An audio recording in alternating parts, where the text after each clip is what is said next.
Okay, so I wanted to talk about Title One anyway, right? So what is Title One? And this meeting is being live streamed on YouTube. And I am Darlene Anderson, and I served as the chair of the District Advisory Committee for Title One and compensatory dollars so many years ago. And so this is not an updated version, but this is what was on my computer. So I just want to share this so that we all are getting on the same page because it seems like so many people just aren't there and they've accepted failure for whatever reason for their children in the public school system. I know this to be true because they said that less than 7% of African American children are scoring at the 50 percentile for reading and math. And I said, oh, hell no. Oh, that's just not going to go. So let's start speaking and see what happens.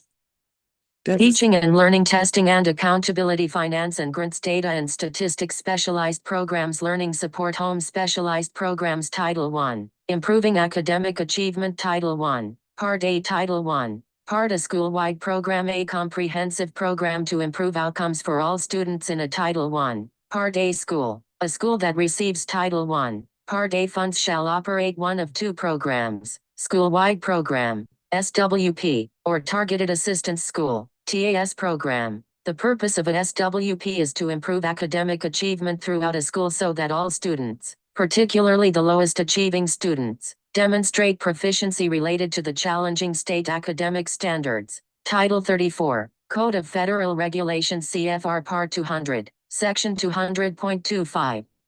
1. The improved achievement is to result from improving the entire educational program of the school. 34 CFR 200.25. 2.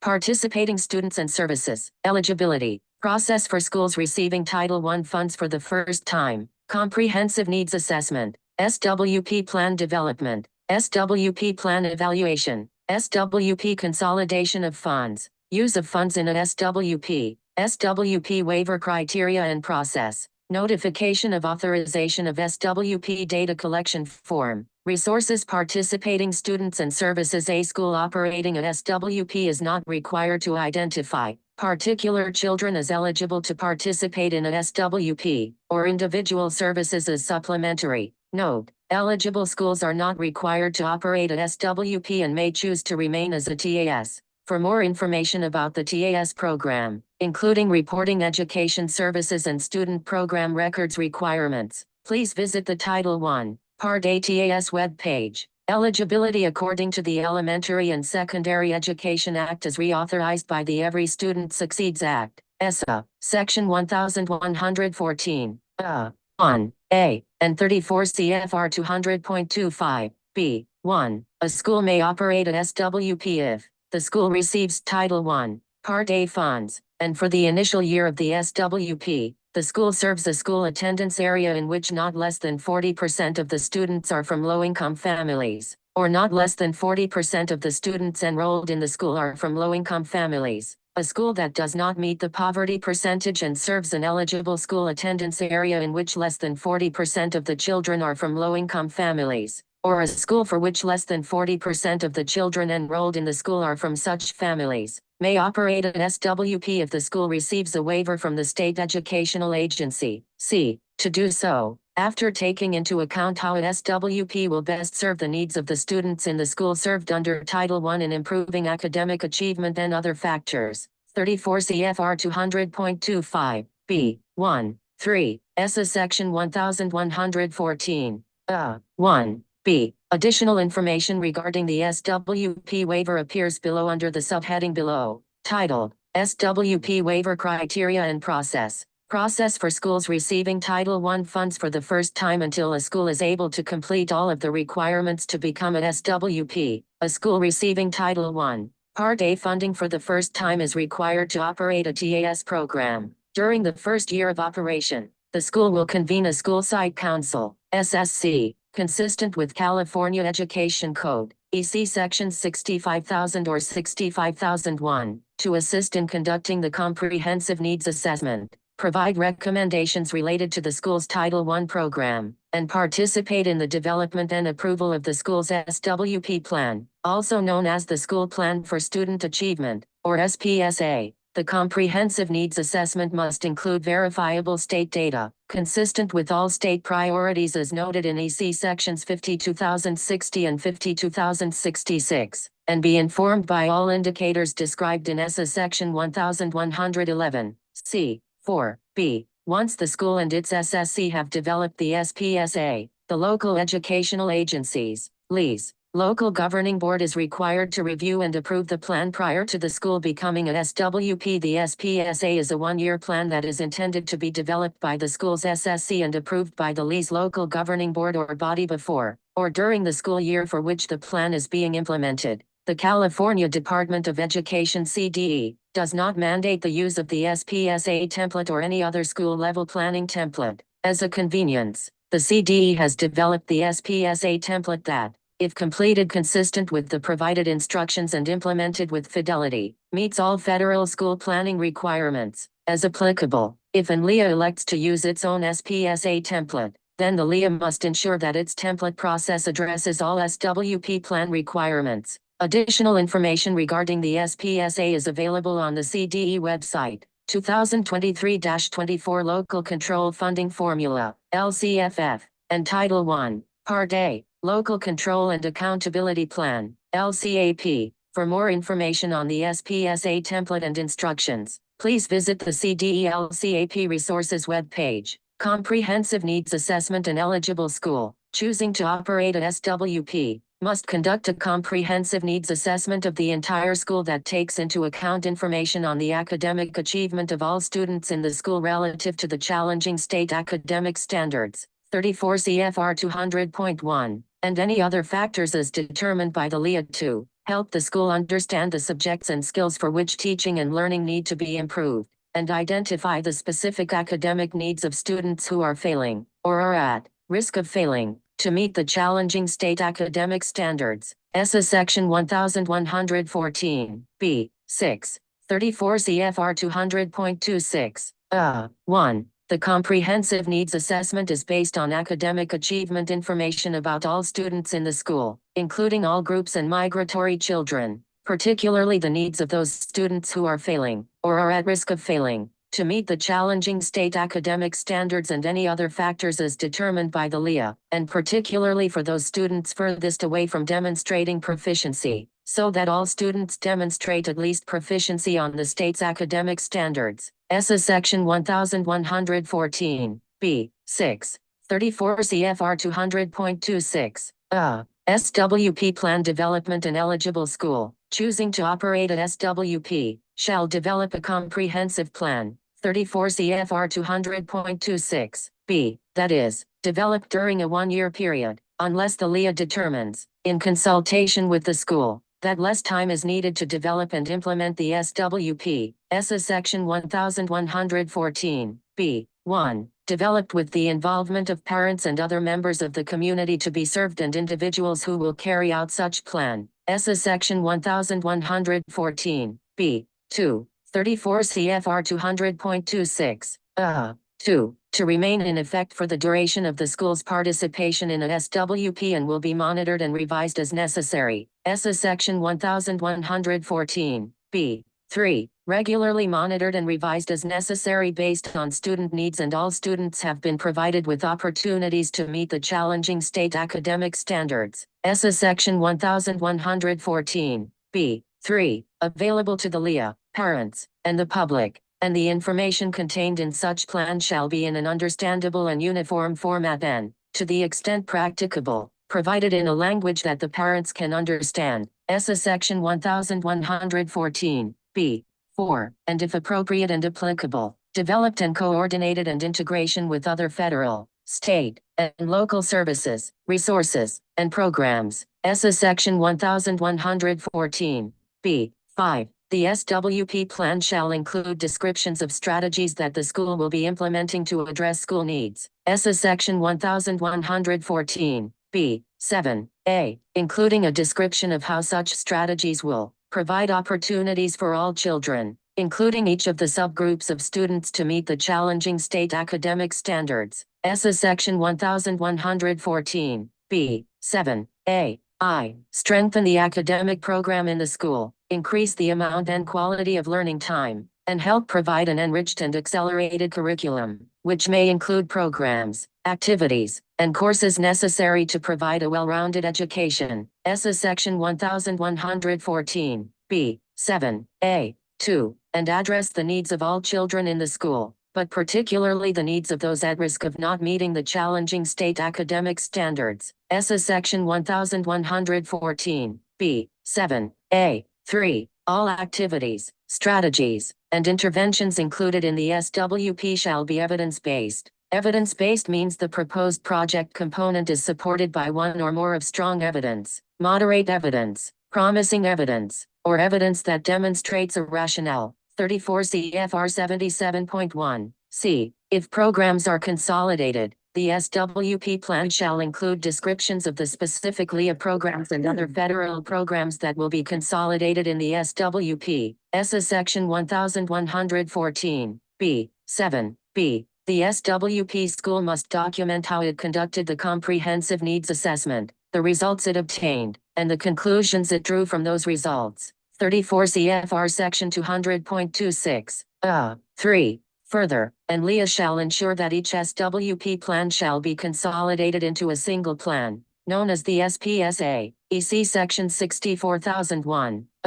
The SPSA shall be developed and approved by the SSC, EC Sections 64001, C, and 65000, B. Exception. The exception to the requirement is that EC Section 64001, J, allows a single school district or charter school to use its LCAP, with the inclusion of Title I, Part A funded expenditures and adherence to educational partner requirements in EC Section 52062, to meet federal school planning and educational partner engagement requirements. SWP plan evaluation. In addition, a school operating at SWP must annually evaluate the implementation of and results achieved by the SWP, using data from the state's annual assessments and other indicators of academic achievement. 34 CFR 200.26, c. 1. Determine whether the SWP has been effective in increasing the achievement of students in meeting the state's academic standards,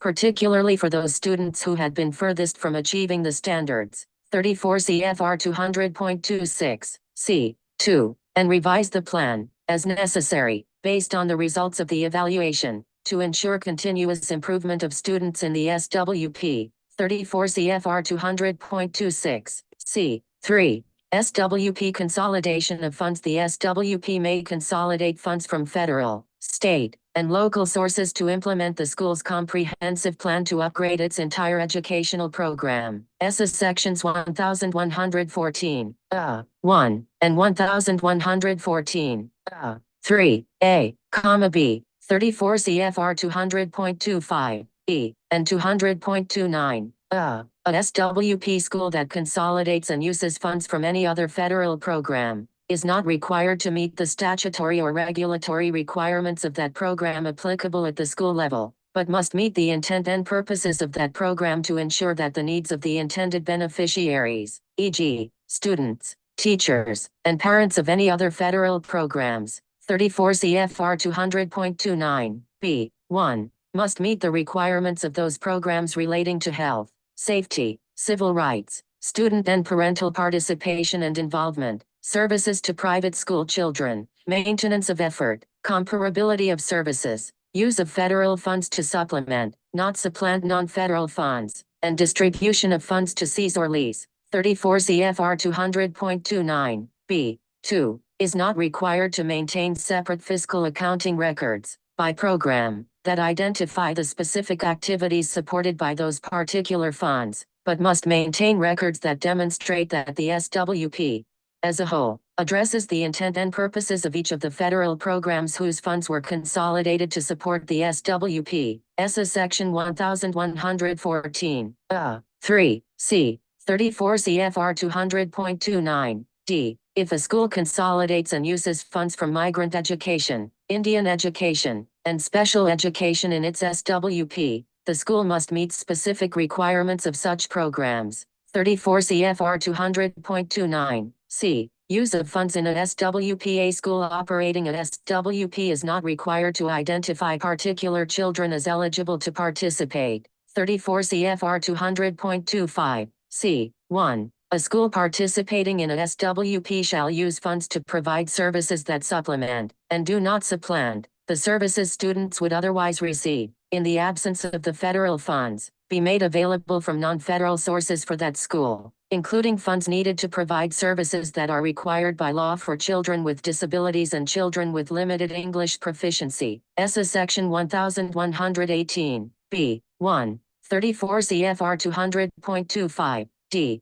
However, a school participating in an SWP shall use funds available to supplement the total amount of funds that would, in the absence of the federal funds, be made available from non-federal sources for that school. ESSA Section 1118, B. 1. 34 CFR 200.25, D. The school may use Title I, Part A funds to establish or enhance pre-kindergarten programs for children below the age of 6. Such as Even Start programs or Early Reading First programs. ESSA Section 1114, C. 34 CFR 200.25, F. A secondary school operating an SWP may use Title I, Part A funds to operate dual or concurrent enrollment programs that address the needs of low-achieving secondary school students and those at risk of not meeting the challenging state academic standards. ESSA Section 1114, E. Title I SWP schools should consider the following general criteria when approving activities or expenditures supported with Title I, Part A funds. The activity expenditure meets a need identified in the Comprehensive Needs Assessment, ESSA Section 1114, B. 6. The activity expenditure is included in the SPSA, EC Section 64001 G. 3. C. The SPSA has been approved by the local governing board EC, Section 64001I. The SSC annually evaluates and monitors the implementation of the SPSA and progress towards accomplishing the goals. EC Section 64001, G. 2, B, N, I, and the activity expenditure has been reviewed, approved, and recommended by the SSC to the local governing board. EC Section 64001, D. In addition, SWP schools should consider the following general criteria when approving activities or expenditures supported with Title I, Part A funds. The activity expenditure is aligned to meet the challenging state academic content standards. ESSA Sections 1112, 3, B, I, and 1112, B. The activity expenditure is an evidence-based educational strategy. ESSA Sections 1003, B, 1, B, 1114, D, and 1115, H. The activity expenditure is reasonable, necessary, and allocable cost to the program. 2 CFR 200.404 to 200.405. Title I. Part A funds used supplement the funds that would, in the absence of such funds, be made available from state and local sources, and do not supplant such funds. ESSA Section 1118, B. 1. Title I. Part A funds used are current federal fiscal year or the subsequent fiscal year. ESSA Section 1127. Additional information regarding authorized use of Title I. Part A funds is located on the CDE Title I. Part A authorized use of funds web page. SWP waiver criteria and process. A school may submit a SWP waiver request for local governing board approval if the school meets one or more of the following criteria. 25% student low income. Graduation rate is below state average. Local governing board recommends that the SWP is the best way to serve the student population. 30% English learner student population. School has been identified for comprehensive or targeted support, or school has been identified as the lowest 5% of low-performing schools. Note: a school is not required to annually submit a SWP waiver to its local governing board for approval. However, if a school no longer meets the criteria in its initial SWP waiver request previously approved by the local governing board, the school must resubmit a SWP waiver request for local governing board approval based on the amended criteria. In addition, the school must receive local governing board approval of the SWP plan. Once the local governing board approves a SWP waiver request, the school must establish an SSC in accordance with EC Section 65,000 or 65,001. In consultation with the SSC, the school must conduct a needs assessment, develop a SWP plan, obtain the local governing board approval of the SWP plan. The LEA will indicate dates of the local governing board approval of the SWP status, including the waiver in the notification of authorization of SWP form in the consolidated application and reporting system. Notification of authorization of SWP data collection form. The Title I. Part A notification of authorization of SWP data collection form is used by the LEA to notify the CDE of a school's eligibility and local governing board approval to operate a SWP. This form must be certified annually, whether or not schools are authorized as a SWP school. For each authorized SWP school, the low income percent for the current fiscal year must be entered. Resources. Title I. Part A TAS program. The TAS program provides services to improve student academic achievement of eligible students in Title I schools. LCAP. The LCAP is a tool for LEAs to set goals, plan actions, and leverage resources to meet those goals to improve student outcomes. This page provides resources to support the planning, implementation, and evaluation of an LCAP. LCFF. Frequently asked questions. FAQs regarding the LCFF. Title 34 CFR Section 200.25 SWP. The National Archives text for SWP programs in general. Title 34 CFR Section 200.26 Core Elements of a SWP. The National Archives text for core elements of a SWP. Title 34 CFR Section 200.29 Consolidation of funds in a SWP. The National Archives text for consolidation of funds in a SWP. Title 34 CFR 77.1. See definitions that apply to department regulations. The National Archives text for definitions that apply to all department regulations. February 2008 Revised Non-Regulatory Guidance. Title I. Fiscal Issues, Maintenance of Effort, Comparability, Supplement, Not Supplant, Carryover, Consolidating Funds in SWP. Grant Back Requirements. PDF US. Department of Education ED non-regulatory guidance regarding the 3 fiscal requirements related to the expenditure of regular state and local funds that must be met by the LEA. In addition to these 3 requirements, this guidance addresses fiscal issues concerning the carryover of Title I, Part A funds, consolidating federal funds in SWPs, and the grant back process. Non-regulatory guidance about SWP issued in September 2016 by the U.S. Department of Education ED, PDF ED Non-Regulatory Guidance for Supporting School Reform by Leveraging Federal Funds in a SWP. California School Dashboard and System of Accountability and Continuous Improvement System provides information about how LEAs and schools are meeting the needs of California's diverse student population. Needs Assessment and Root Cause Analysis. FAQs about needs assessments and root cause analysis. Questions. Rina DeRose. RDE Rose at cde.ca.gov. Last reviewed Tuesday, February 27, 2024. Related content. Title I. Improving Academic Achievement helps students meet state academic content and performance standards. Title I. Part A. Targeted Assistance School Program. A program providing services to improve student academic achievement of eligible students in Title I schools. Trending in Title I. Improving Academic Achievement. Title I. Improving Academic Achievement. Title I. Improving Academic Achievement, Comprehensive Support and Improvement. Targeted Additional Targeted Support and Improvement. Title I. Part A. Authorized Use of Funds. More trending items recently posted in Title I. Improving Academic Achievement FY 2023-24 GMARTCSI LEA Reporting Instructions. Edit April 2, 2024. Grant Management and Reporting Tool. GMART. Instructions for local educational agencies, LEAs, with schools that meet the criteria for comprehensive support and improvement. CSI for fiscal year FY 2023-24. Black Student Achievement. Edit March 8, 2024. Information and resources for local educational agencies, LEAs, and educational partners to support academic achievement for Black African American students. SSESI Co-Sub Grant Closeout. Edit February 29, 2024. Information regarding the Every Student Succeeds Act. ESSA Comprehensive Support and Improvement. CSI County Offices of Education. Co-Sub Grant Closeout Timeline. Instructions and resources. SSESI Co-Sub-Grant Closeout. Edit February 29, 2024. Information regarding the Every Student Succeeds Act. ESSA Comprehensive Support and Improvement. CSI County Offices of Education. Co-Sub-Grant Closeout Timeline. Instructions and resources. ESSA CSI Co-Sub-Grant Closeout. Edit February 29, 2024. Information regarding the Every Student Succeeds Act.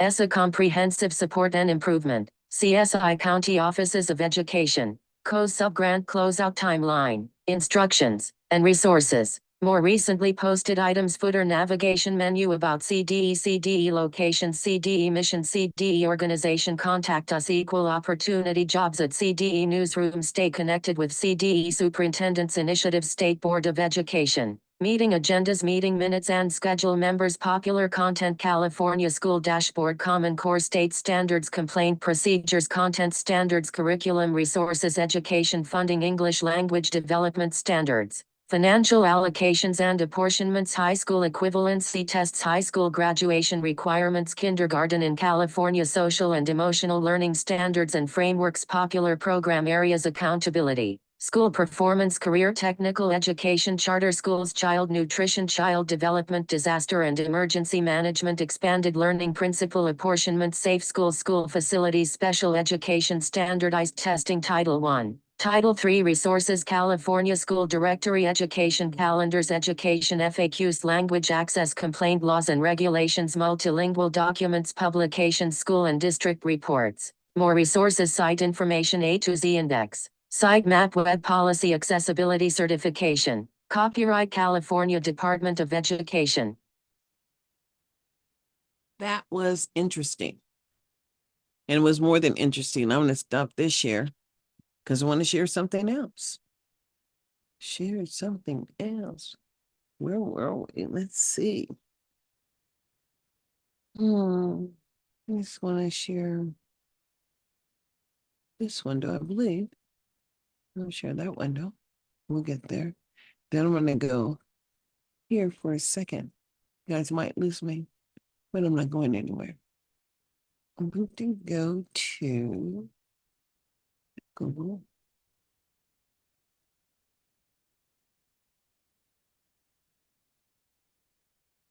Legislature. Just want to go here. Stay with me now. Then I'm going to go to events. If you can see, this is what you do. And then you go to archived events. And this is what you need to hear. And we're going to start somewhere, I think here. Okay. Now stop the share for a minute. Let me stop the share for a minute. Go back and share to make sure you're all on the same page. Here we are. Start again. Here we go. Now we're going to go. Aiding any students to subsequently Let's go here. Or we need to change what that accountability system would look like. And I'm wondering if that is something that would be coming from the Board of Education, or if that would be something that you are kind of looking at legislative language to be changed for that, or if that is more of an internal discussion between the Department of Education and the different school districts. So that last little bit, when you spoke about the accountability systems and different metrics utilized, if you could dig a little bit deeper into that, I'd greatly appreciate it. Superintendent Ebert, for the record, thank you for the opportunity to provide clarity. We have the Every Student Succeeds Act, where we must comply with the federal government in an accountability system. I believe Director Zutz has done a presentation to this body before about all of those components. We worked as a state to develop that system with teachers, with parents, administrators, and the system includes things which you have heard of, and I think some of you have brought up before. Chronic absenteeism is part of that system. We all agreed 10 years ago that that was a good measure. We wanted it to be part of the system. And there are other components that that we have no choice on agreeing on. We must administer grades 3 through 8, an assessment annually in mathematics, as well as English language arts. And then we have the high school assessment on all those other pieces. So it's time to take a look at, and I will add to Nevada, we make the determination, which the federal government does allow us to do, on how much we weight things like proficiency and growth. So in Nevada, we chose to weight growth more than proficiency. That is part of our system. So as we look to the future, we took this as an opportunity because we know it's 10 years old. We want to redo it. We want to get, the constituents that are now in the classroom today, parents, students involved. We took this opportunity in acing accountability to test drive, if you will, some of those things that we may want to include in the next accountability system. So each school district is saying, I think that this piece, which I'll be more than happy to send when we finalize all of the data, all 17 school districts, as well as the charter schools, send you that information, and they're looking at their individual unique needs, unique pieces of their system that they want to highlight. If we find something out of this innovative opportunity that we want to include, because that'll be a year from now when we start developing the new system, then we've already beta tested prior to, and when we submit the plan to the federal government, we have data that shows we tested this. We believe that these are things that we want to see measured in the state of Nevada to demonstrate that our students are ready for workforce, college, military, whatever path they choose when they leave our classrooms. Thank you for that clarification on that. Thank you for that question, Assemblywoman, because I had that on there too, different metrics. It just kind of wasn't lining up in my mind. I do have a couple questions. Specifically, let's talk about workforce, right? This is, I'm looking at the numbers. I can see the budget allocation. I appreciate what you have. You mentioned the, Delta licensure. Is that correct term for the people? Like, we have two people up on the dais who were former teachers who have, is there a plan to, and maybe we're already collecting this, because I know anecdotally it's true. So this is what I'm going to propose and ask if we're maybe doing this. There are people who have retired, but are going in and doing a long-term sub. So they're not really filling the position, but they are, I know we have highly qualified. I know we look at that, but is that being captured back? Because that does, for a variety of reasons, doing the long-term sub might make the better choice. And then, and I appreciate that you guys are grabbing the information that you're grabbing, and I appreciate your office. I talk specifically with your staff about the pipeline and locally grown. We know that, once again, anecdotally, we know that if these kids are coming through our programs, through our schools, through our high schools, through our universities, instead of recruiting from out of state, which isn't really even an option anymore, right? Because everybody is dealing with a lack of teachers, but they're more likely to stay. And so I appreciate that we'll be grabbing that data as well. I think that's it. Thank you. I'm really excited. As you know, I value transparency.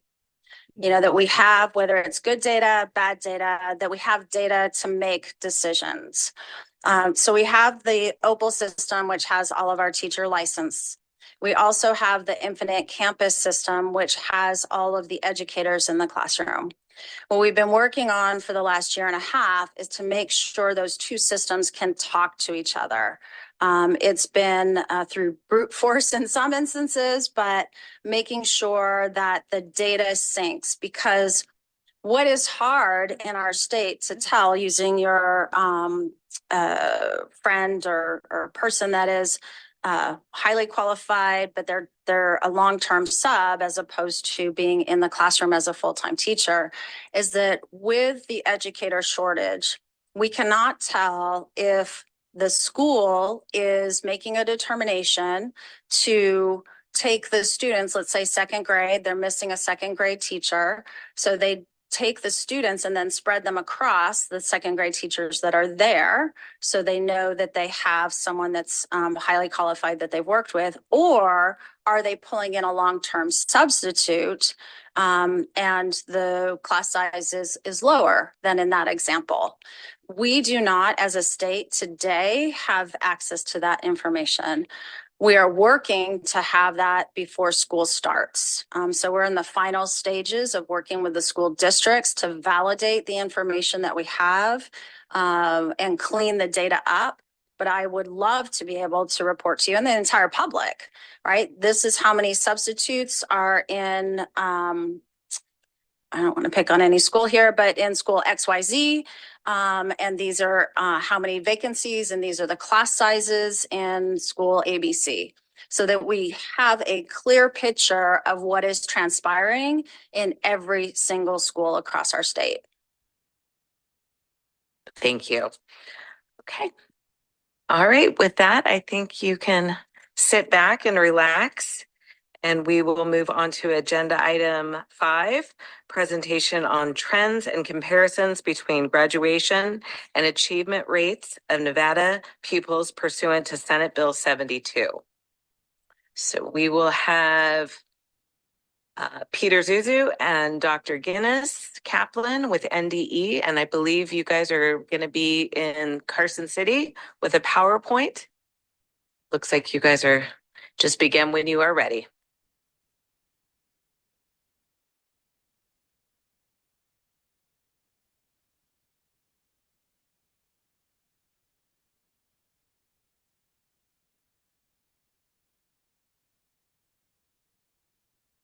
Anytime. This was so interesting. It was horrifying. The data is dysfunctional. But hey, this is America, and it requires that the people, the public, have some sense of oversight. And if you've never just watched this, I say watch, as it is amazing. Good morning. The members of the Joint Interim Standing Committee on Education. My name is Dr. Ines Kaplan. I serve as the Education Program Supervisor at the Accountability Office of the Nevada Department of Education. Today, I will be presenting the Nevada High School 4-year adjusted cohort graduation rates of the class of 2023 and trends shaping the graduation rates. Before I start my presentation, I would like to explain what adjusted cohort graduation rate is. And in this presentation, we will refer to it as ACGR, or just graduation rates. ACGR is the federally mandated method for calculating the graduation rates across the United States. It is the percentage of public high school freshmen who graduate with a regular high school diploma within 4 years of starting 9th grade, students who are entering 9th grade or the earliest high school grade for the first time form a cohort for the graduating class. The cohort is adjusted by adding any students who subsequently transfer into the cohort and subtracting any students who subsequently transfer out, emigrate to another country, or die. This slide compares the 12-year ACGR trends in Nevada and nationwide. The source for the nationwide data is the National Center for Education Statistics. Please note that as of the preparation of this slide and for the next few slides, the 22-23 data for the nationwide trend was not available. We only added Nevada's 22-23 data in this slide. This slide displays the 3-year ACGR trends in Nevada alongside nationwide figures. In the upcoming slides for Nevada, we will focus on the 3-year graduation trends. This slide displays the 12-year trend of graduation rates in Nevada in comparison to the states within the Western region. Dark blue colored line represents Nevada. This slide displays the 3-year trend of graduation rates in Nevada in comparison to states within the Western. I'm going to stop you for one moment. I apologize. We still are not seeing your PowerPoint. There we go. Do we need to back up to any slides just for visual? Would you like them to back up to any slides for the visualization? No, we can go ahead. We have it here. I think it's okay. This slide displays the 3-year trend of graduation rates in Nevada in comparison to the states within the Western region. Dark blue colored bar represents Nevada. This slide presents a 3-year comparison of graduation rates in Nevada against the national average across different race ethnic categories. Nevada is represented with the blue color, nationwide is represented with the gray color. While there are 7 federally recognized race ethnic categories, only 4 are shown in the slide. The data for the remaining 3 race ethnic categories were combined at the national level, whereas in our state we do not combine them, are thus excluded from the slide. This slide presents a 3-year comparison of graduation rates in Nevada against the national average across different student groups. National data did not have homeless student data available for 2019-20 and 2020-21. Now we are going to deep dive into Nevada's graduation rate trends. This slide shows the 3-year trend in graduation rates by the percentage and number of graduates. The statewide graduation rate for the class of 2023 is 81.39%, representing a slight decrease of 0.33 percentage points compared to the class of 2022. The state's overall rate has remained above 80% for the past 3 consecutive years. This graph shows a comparison of the graduation rates for each Nevada school district for the past 3 years.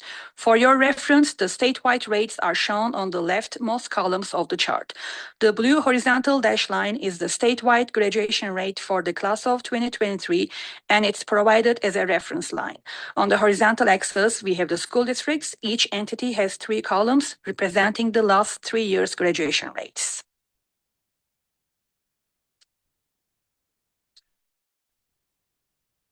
This graph shows the 3 largest districts' graduation rate trends. For your reference, the statewide rates are on the leftmost columns in the graph. Please note that the vertical scale starts from 65%. The reason for doing so is to make the difference between the rates more visible. In this graph, we display the race ethnicity distribution of graduates for the class of 2023. Please note the data displayed here are not graduation rates, but the demographic breakdown of the 2023 graduating class by race and ethnicity. Values inside the bars represent the number of graduates in each race ethnic category. Percentage values are computed by dividing the number of graduates by the total number of graduates. This graph displays the 3-year trends of the graduation rates for each racial and ethnic populations. For your reference, statewide, all student rates are on the leftmost columns in the graph, and the blue horizontal dashed line is the statewide graduation rate as a reference line. Please note that the vertical scale starts at 50% to make the graduation rate differences more visible.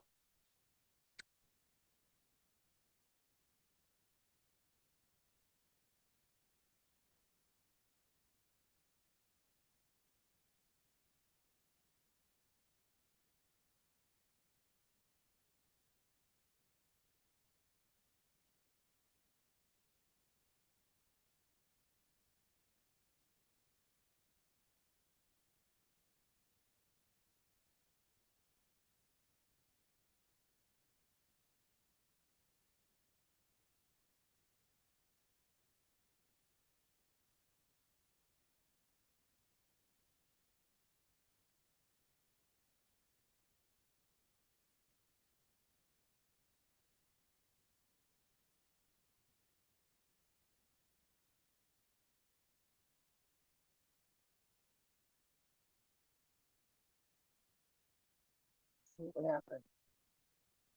Just a minute.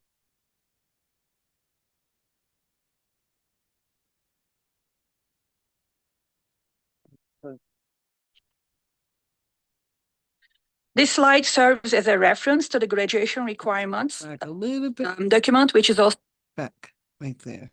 Got lost. Turned my phone on and it. Moment, I apologize. So We still are not seeing the We'll start again. your PowerPoint. I want you guys all to understand what's There we go. Do we need to back up to any slides just for visual? Would you like them to back up to any slides for the visualization? No, we can go ahead. We have it here. But I think it's okay. This slide displays the 3-year trend of graduation rates in Nevada in comparison to the states within the Western region. Dark blue colored bar represents Nevada.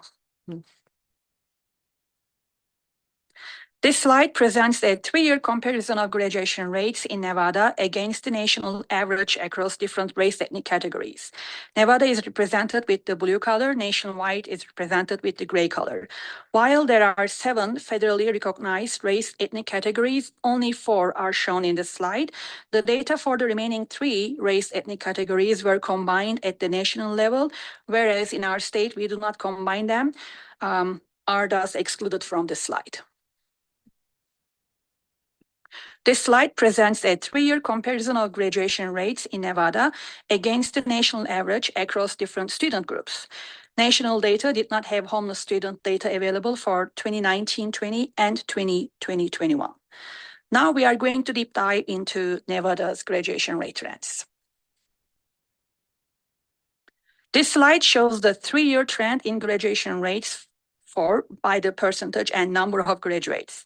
The statewide graduation rate for the class of 2023 is 81.39%, representing a slight decrease of 0.33 percentage points compared to the class of 2022. The state's overall rate has remained above 80% for the past 3 consecutive years. This graph shows a comparison of the graduation rates for each Nevada school district for the past 3 years. For your reference, the statewide rates are shown on the leftmost columns of the chart. The blue horizontal dashed line is the statewide graduation rate for the class of 2023, and it's provided as a reference line. On the horizontal axis, we have the school districts. Each entity has 3 columns representing the last 3 years' graduation rates.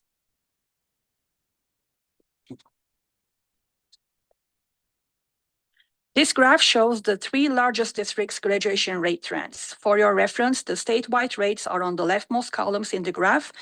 Please note that the vertical scale starts from 65%. The reason for doing so is to make the difference between the rates more visible. In this graph, we display the race ethnicity distribution of graduates for the class of 2023. Please note the data displayed here are not graduation rates, but the demographic breakdown of the 2023 graduating class by race and ethnicity.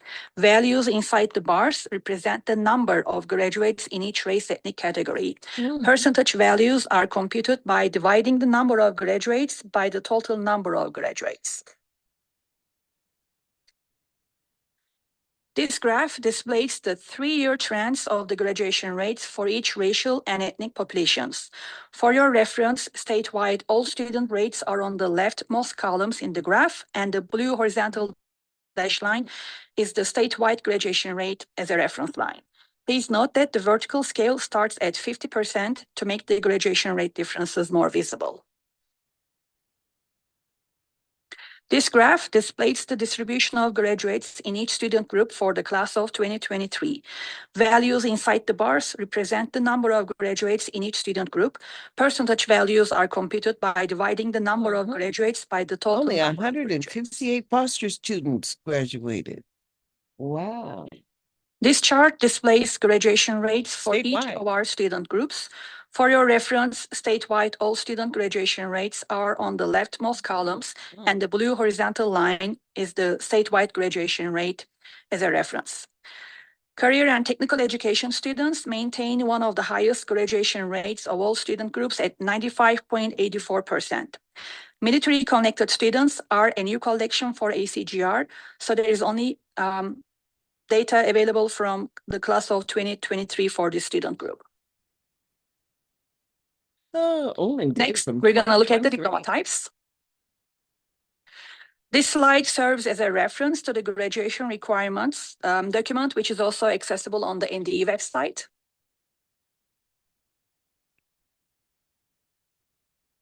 This slide provides information on the types of high school diplomas awarded in Nevada. During the graduation rate data validation and calculation process, we classify students receiving a CCR diploma, advanced diploma, standard diploma, and alternate diploma as graduates. However, adult diplomas are no longer counted as graduates in the ACGR process based on the recent guidance from the U.S. Department of Education.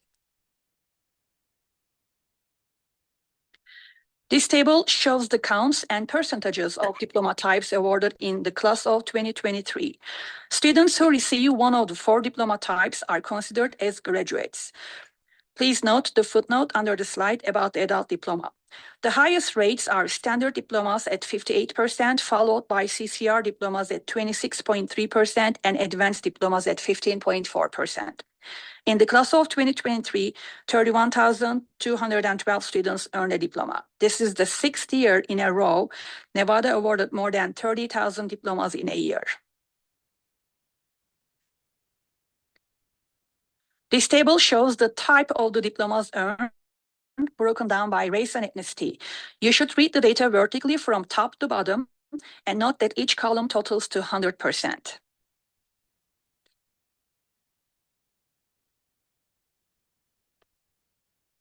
This is a graphical representation of the previous slide and shows the types and percentages of each diploma type earned by each race and ethnicity.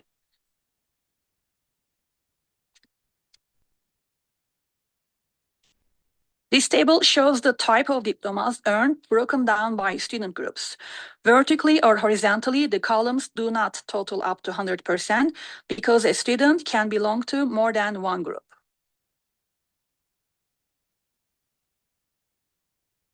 This slide shows a 3-year breakdown by diploma types earned. The CCR diploma has the same requirements as an advanced diploma, Wow, but what's it the includes alternative additional diploma? criteria such as completion of advanced placement coursework, dual credit college coursework, IB coursework, and more, and must obtain an endorsement as college and/or career ready. Mm-hmm. An endorsement. You had to get an endorsement. This slide is similar to the previous slide and shows the diploma type trends by percentage earned. Not many of y'all. I'm sorry. This slide shows the 3-year trend in CCR by percentage and number of graduates. Mm-hmm. That's it. Before concluding my presentation, I want to highlight that we have an appendix slide after this thank you slide that offers a detailed overview of the contents covered in the remaining slides. Please refer to it for quick navigation through the subsequent slides. And this wraps up my presentation. Thank you for your time and attention. That's her part. Thank you for that, Doctor. Do we have any questions here in Vegas? Gave us a lot of information to look at. Why don't we go to Carson City? Thank you, Chair. Assemblywoman? Thank you, Chair. Thank you for the presentation. Great information. I only have one question, and that has to do with the data that deals with our IEP students in particular. I know that we have some students who age out of the system, and they will never be to the point where they could actually earn a diploma. Wow. Is that data captured on that on slide 26, I guess, or page 26, where that would be the non-graduates of the class of 2023, or are the students that are aging out of the system, so are actually receive a certificate of attendance type of thing based upon their IEPs? Is that data anywhere? Does that make sense what I'm asking? Time of 20. Ines Kaplan for the record. So we do capture IEP students in the ACGR process. We do not capture students who age out. Students enter the cohort when they start 9th grade in a certain year, and then we track them for 4 years or 5 years for the extended graduation rate. So if they are older than 22, 23, 24, we do not capture those students. Thank you for that clarification, because I know that we have some specialized schools that cater to our students that are in that intellectual area. So it would be great to actually have that information as well, because I think sometimes we forget about that of, I believe it's the three Clark schools, I think is the last name that's in Clark County. And then here in Washoe, it's Piccolo. Those schools, knowing the number of students that we have that age out would also help a little bit with the data for us to be able to look at. Thank you so much, Chair. And thank you again for the presentation.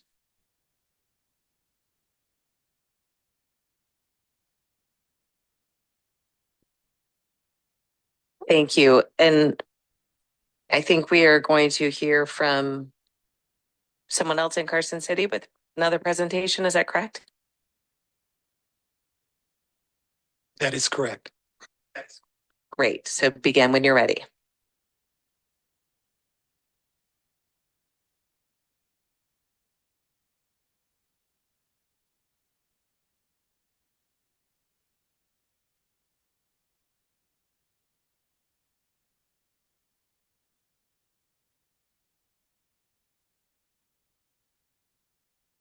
Good morning. My name is Peter Zutz, and I oversee the Office of Assessment Data and Accountability Management at the Department of Education. I wanted to say thank you for the time today to present some trends on the achievement of Nevada students.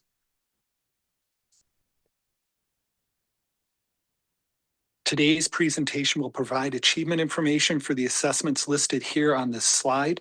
All the assessments on this slide, except the MAP growth assessment, fulfill and comply with federal law. The MAP growth assessment fulfills the state assessment requirement for read by 3. Check 1, 2. Thank you. Let's begin with the Smarter Balanced Assessments, otherwise known as SBAC. The United States Department of Education requires all states to annually assess and report results for all students in grades 3-8 in English language arts and mathematics.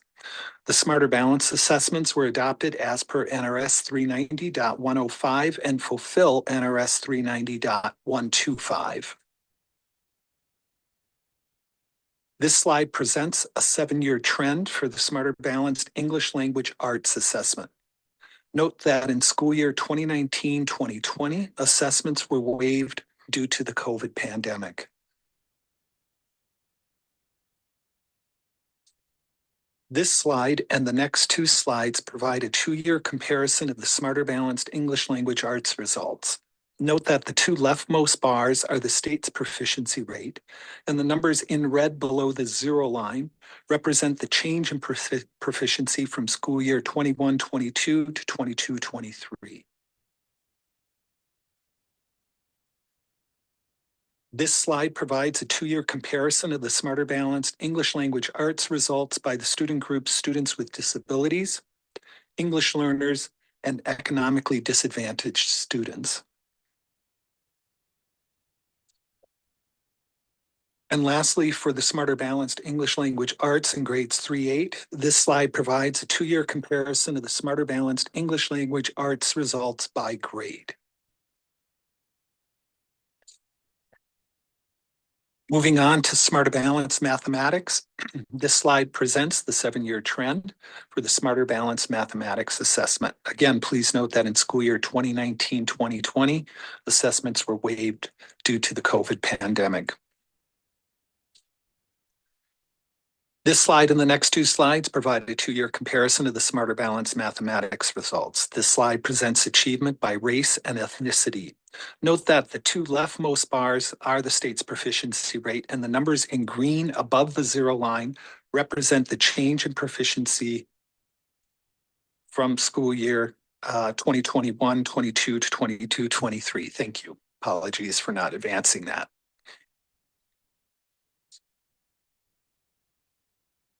This slide provides a 2-year comparison of the Smarter Balanced Mathematics results by the student group students with disabilities, English learners, and economically disadvantaged students. And the last slide for Smarter Balanced Mathematics in grades 3-8, this slide provides a 2-year comparison of the Smarter Balanced Mathematics results by grade.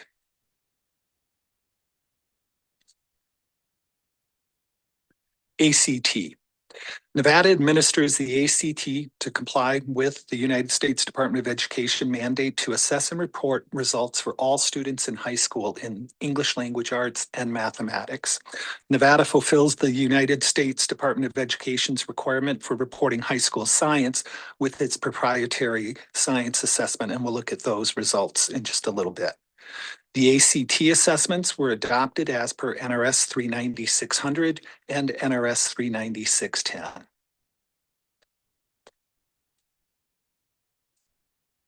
This slide presents the 5-year trend for the ACT English Language Arts Assessment. Note that in the pandemic school year 2019-2020, Nevada school districts successfully completed assessing all grade 11 students.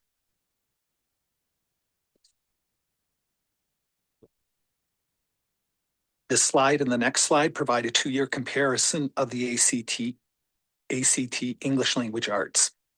This slide presents achievement by race and ethnicity.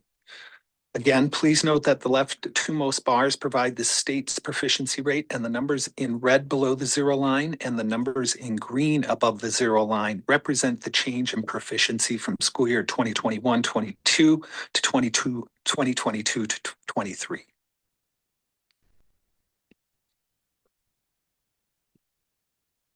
This slide provides a 2-year comparison of the ACT English Language Arts results by the student groups, students with disabilities, English language learners, and economically disadvantaged students.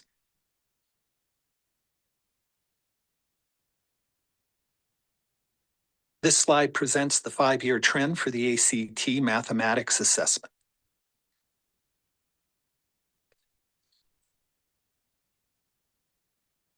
This slide and the next 2 slides provide a 2-year comparison of the ACT mathematics results. This slide presents achievement by race and ethnicity.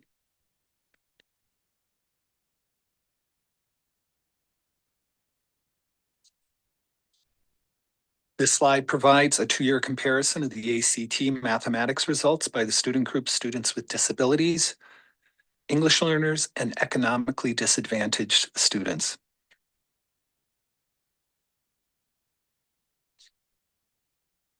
Moving on to the Nevada Alternate Assessment. The Nevada Alternate Assessment, or NAA, is mandated by ESSA Section 1111 Every Child Succeed Act. and by NRS 39820, and is designed for students with significant cognitive disabilities. The Nevada Alternate Assessment is administered to less than 1% of all students in Nevada who meet the strict criteria required to be assessed by this assessment. The Nevada Alternate Assessment is based on the state's alternative achievement standards, which are aligned to the Nevada Academic Content Standards. The Nevada Alternate Assessment is administered in English Language Arts, mathematics in grades 3, 8, and grade 11, and in science in grades 5, 8, and 11.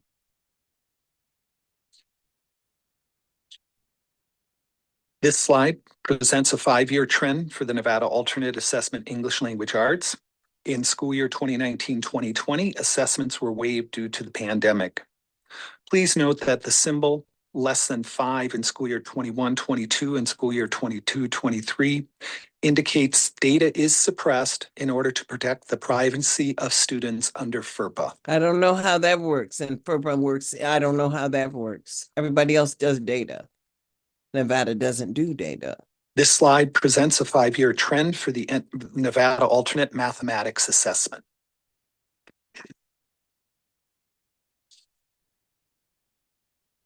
This slide presents a 5-year trend for the Nevada Alternate Science Assessment.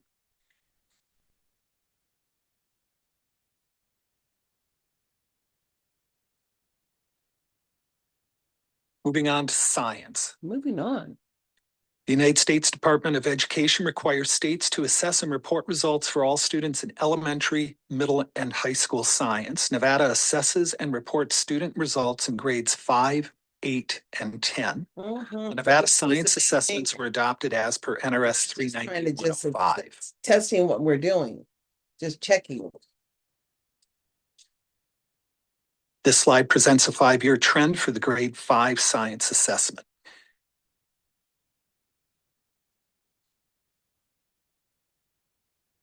This slide and the next slide provide a two-year comparison of grade 5 science results. Again, please note that the left two most bars are the state's proficiency rate, and the numbers above and below the zero line represent the change in proficiency from school year 2021-22 to 2022-23.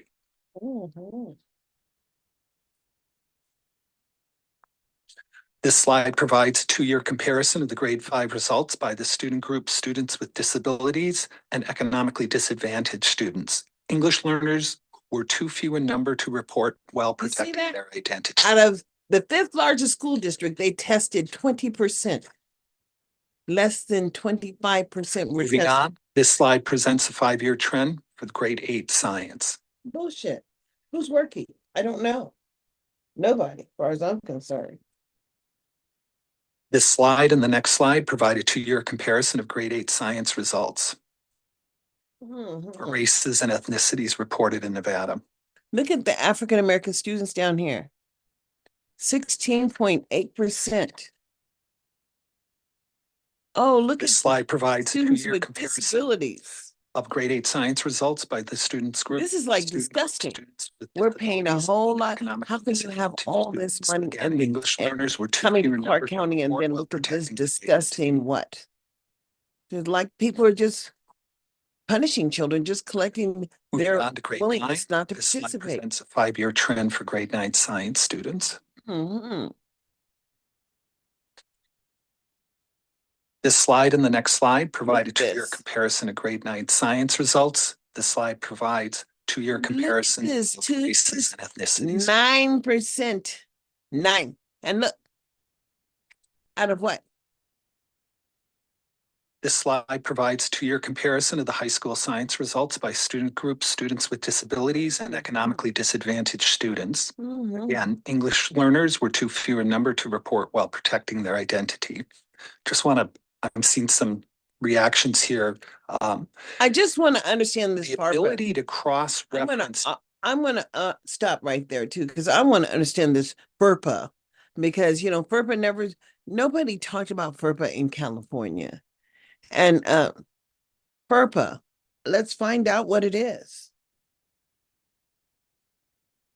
Don't want to be there. Just got to go to Chrome for a second. Then we cross it out. Go there. FERPA. FERPA. No, it's FERPA. FER.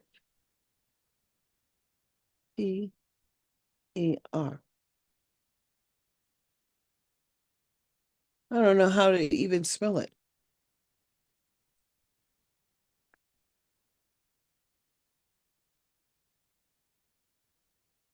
FERPA. FERPA. FERPA. FERPA. FERPA. Not purple. Didn't sound like purple. It sounds different. FERPA. To protect students, the requirement to protect students' identity.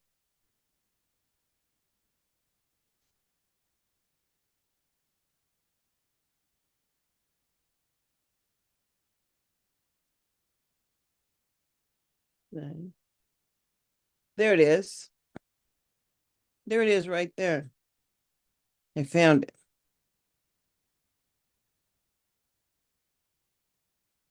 Just come to right there. Okay. That's it. There's nothing else to that. It says an educational agency or institution must use reasonable methods to identify, authenticate, and identify parents and students, school officials, and other parties whom the agency or institution discloses personal, identifiable information from educational records. Now, that's why they can't get no data together. I don't know. Let's just go back and continue. Data and identify students is part of protecting students' identity. In other words, if you were able to, in a district or on the report card, find a district or a school, and because you know students in there, and because of the number of students, in this case, taking an assessment and being reported, and you could cross-reference it back to this presentation, you can theoretically, in practice, identify who that student is and know what their result was. And for that reason, again, it's the charge of the department to make all data transparent while protecting student privacy. As they are not assessing more than Let's move on to grade 25% 10 of all science. This students. slide presents a 5-year Out of trend for The grade 10 fifth largest students. school district, they're just not assessing the children. It's a problem. This slide and the next two slides provide a 2-year comparison of grade 10 science results. This slide provides student results for races and ethnicities.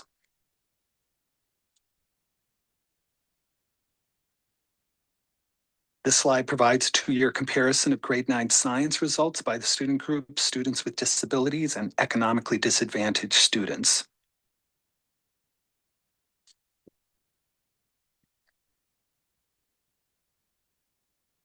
This slide provides a 5-year trend for high school students. Nevada reports the combined grades 9 and 10 to comply with the federal requirement to report science achievement once in high school.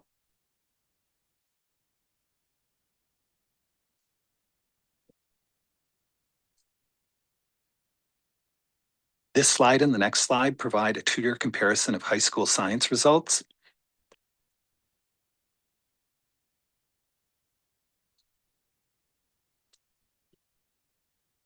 And this slide provides a 2-year comparison of high school science results by the student group, students with disabilities and economically disadvantaged students.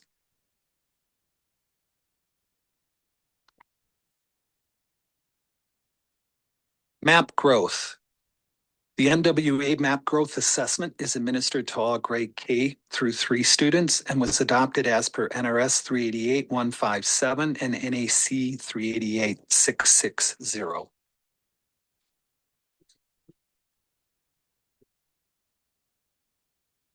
This slide presents a 5-year trend for students taking the MAP assessment in grades K through 3.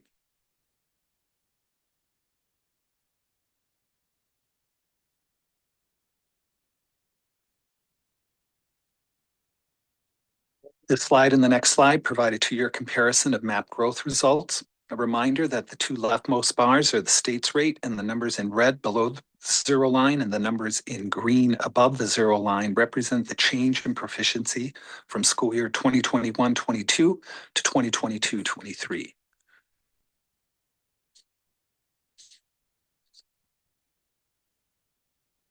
This slide provides a 2-year comparison of high school science K3 MAP results by the student group, students with disabilities, English learners, and economically disadvantaged students. Thank you. This concludes this portion of the presentation. You all see that, Peters? I would say thank you, but I'm not loving a lot of these numbers and trends. So, but thank you for bringing us the information. Do we have just now knowing that's questions? Assemblywoman Hardy. Thank you, Chair, and thank you both for all this really important information. Although I agree with the chair, some of it as we look at this is pretty dismal to say the least. But I appreciate that we have the opportunity to at least have the numbers so we can look at, trends and what's going on. So the question I have is on the first presentation about the graduation rates. And I'm looking at like pages 21 or 22, 23 about the diploma types. And I noticed that the college and career ready diploma numbers went up, which I think is great that students are choosing to seek that diploma, which is going to help them once they graduate. And then I also noticed that the majority of the diplomas are standard, and then that the advanced diplomas have gone down. So I'm just curious, do we collect any information as to why students are, not choosing the advanced or the career ready diploma and just going for standard? Because then as I tie that into the proficiency rates, I'm just concerned that we're graduating students that are not being set up for success. It's great that they're graduating and getting a diploma, but if it's just standard, like, what are they planning to do once they graduate, when there are these other options? So I'm just wondering, do we have any information or find out from students why maybe they're not choosing an advanced or career and just going for the standard? Thank you. That's all that's there. Shit. Peter, so it's for the record, we're inviting Director Craig Statuki to the microphone to provide information on that question. Stookie. Good morning, Craig Satuki, Director of the Office of Career Readiness Adult Learning Education Options for the Nevada Department of Education. For the record, through you, Chair. So to respond to that question, there's a lot of, I guess, nuance to earning an advanced diploma or the college and career readiness diploma. Some of that piece is tied to having a minimum GPA of 3.25. And so if a student does not have a minimum GPA of 3.25, even if they have all the coursework for the advanced diploma or the college and career readiness diploma, they will default to the standard diploma. Well, hey, Sarah. Okay, thank you. That's helpful.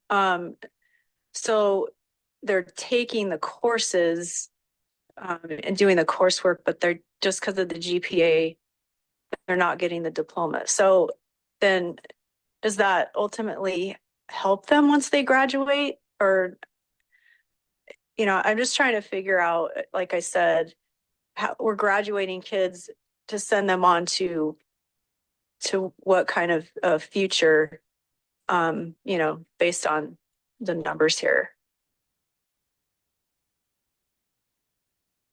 Craig Satuki, Director for the Nevada Department of Education. For the record, through you, Chair.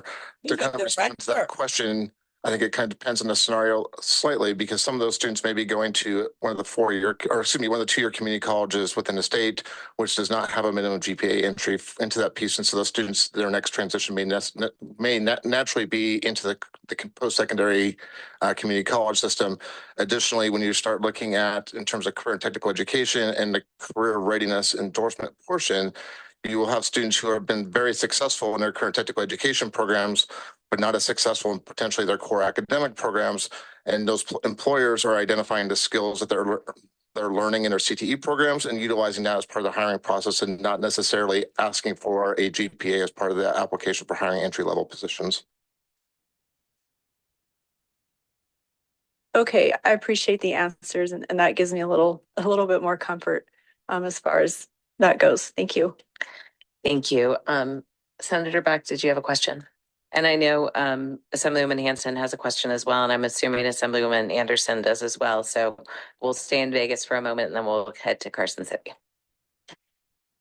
Thank you, Chair. I'm going back to slide 4, having a background in ELL and language acquisition. I was wondering, if newcomers come, how long before they're assessed? I know they get the WIDA assessment, they qualify into the second language program. And then how long before they take the SBAC?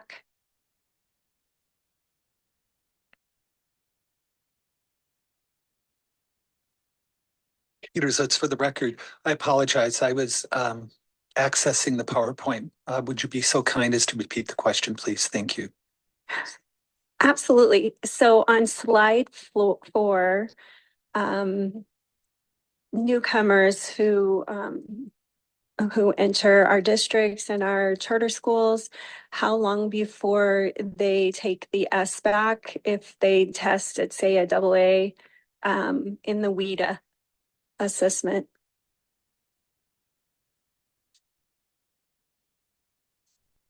Peter Zutz, thank you for the question. Any student arriving new to a district or a school in time for testing would test.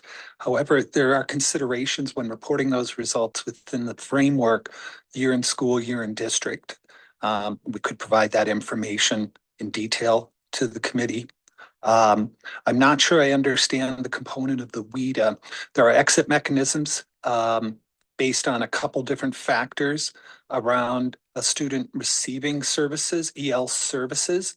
One of those are the results on the WIDA. I believe it is 4.5, but again, there are other considerations. So if I'm not sure I understand the question about WIDA, a student arriving new to a school assessing at a certain level of WIDA and the requirement to take Smarter Balanced. To be clear, all students in grades 3-8 take Smarter Balanced. Thank you. So even, okay, thank you. Thank you, Chair. Even if they're a newcomer and they have zero language acquisition, at that point, they take the SBAC assessment for that year. And I guess the reason I'm asking this is because what we tend to do in our metric, and maybe we can look as a committee into weighting this more, because you have a newcomer that enters, and then you have one that or an ELL student who's been in that class or in that school for 2 or 3 or 4 or 5 years in a system or more, and they are weighted the same. And so looking at different weights for the newcomer who has zero language acquisition, as opposed to a student who has been served in a school or a school district for multiple years. Looking at that, I know that several states do this. It seems more fair because it could just be with these results that there was more of an influx of newcomers who have zero language acquisition, and then we give them the grade level in English assessment, which could propose a problem. And I'll get to one more question. So how long do you track ELL students after they're exited? So I was always a little bit frustrated as an educator that students would exit out of the ELL program, but then wouldn't be tracked. So then, of course, your data is always kind of swayed to the negative because they're not in the ELL category any longer, although they were ELL and we finally got them to proficiency, and then they're taken out because they don't qualify for the WIDA any longer. And so I just wondered, how long are they tracked? Because inevitably, when I look at this data, it could potentially just be that they exit out of language acquisition because they become proficient in academic language and in language proficiency, and then they exit out because of that. And then they're no longer counted in this data, in this ELL data. So I guess it's like narrowing down, what are we looking at on slide 4? Mm-hmm. What are you looking at? Peter Zutz, for the record. To answer your question about tracking students, English learners who have exited services, EL language services, again, based on multiple criteria, the state of Nevada does track Sure do. exited EL learners. We refer to them in the back end as Ever EL, and they are tracked all the way through to graduation rates. Yeah, where's that data? Both 4 and 5 year graduation rates. So to repeat that, Ever ELs, students who have exited services, are tracked for the state's graduation rates. Mm-hmm. Thank you. Perfect. So they're represented here in this data then? No. He didn't say that. He didn't say that. Ines Kaplan for the records. If the question is about the ACGR rates, we track if the student belong to an EL or any other student groups during the 4-year high school life. And we group them, we name them as Ever EL students. And they are included in the graduation rate data sets, as long as they belong to any member. SBAC does not track the Ever membership of the student.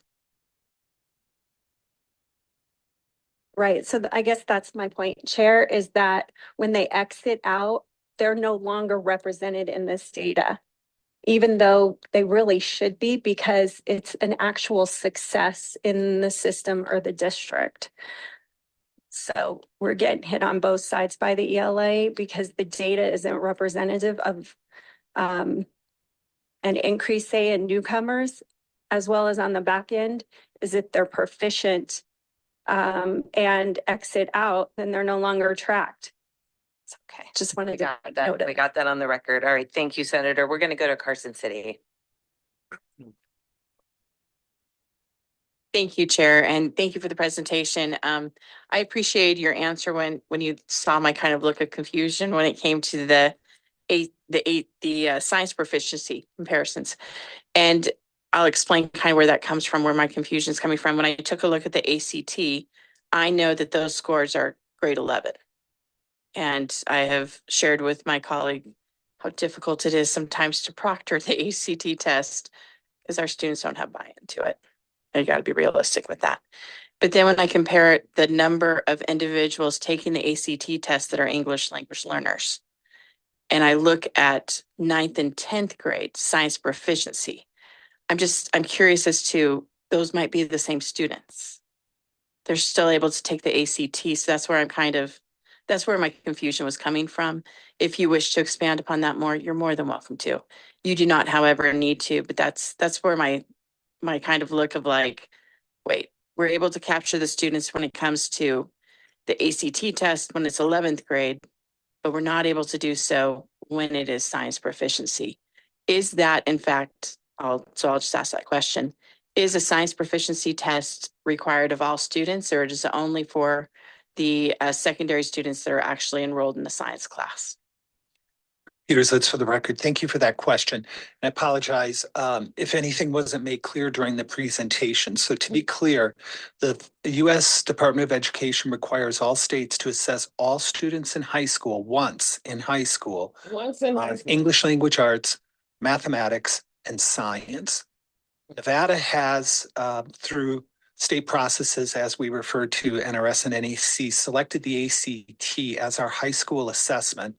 We use that to report federally English language arts and mathematics achievement results.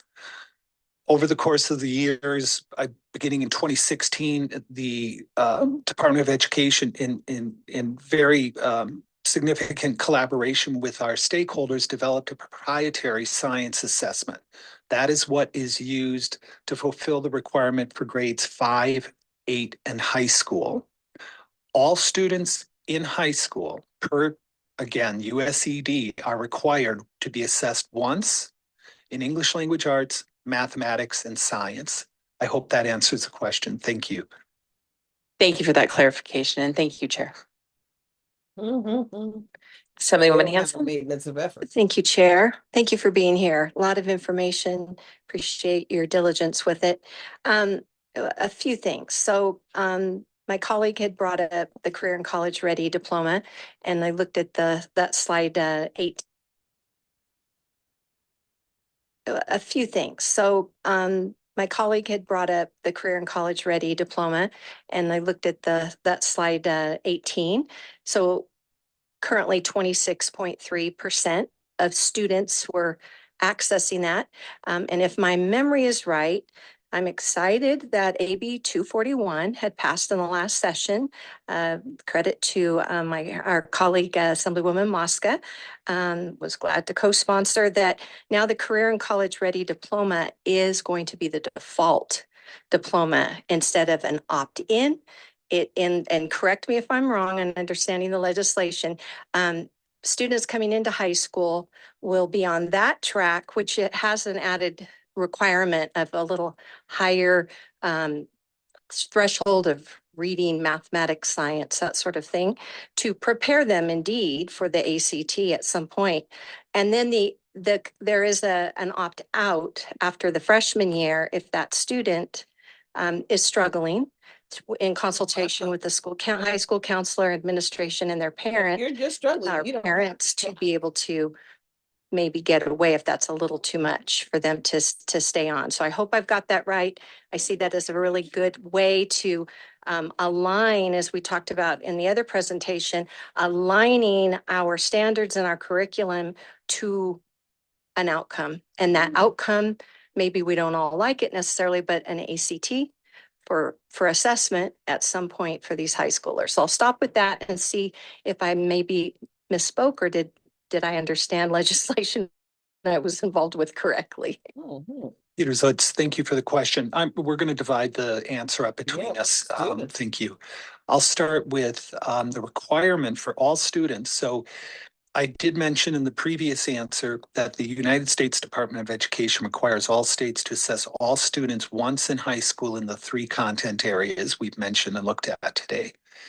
However, there is also a state requirement in NRS that requires every grade 11 student, and this is how we ended up assessing our high school students on ACT in grade 11. It is in NRS.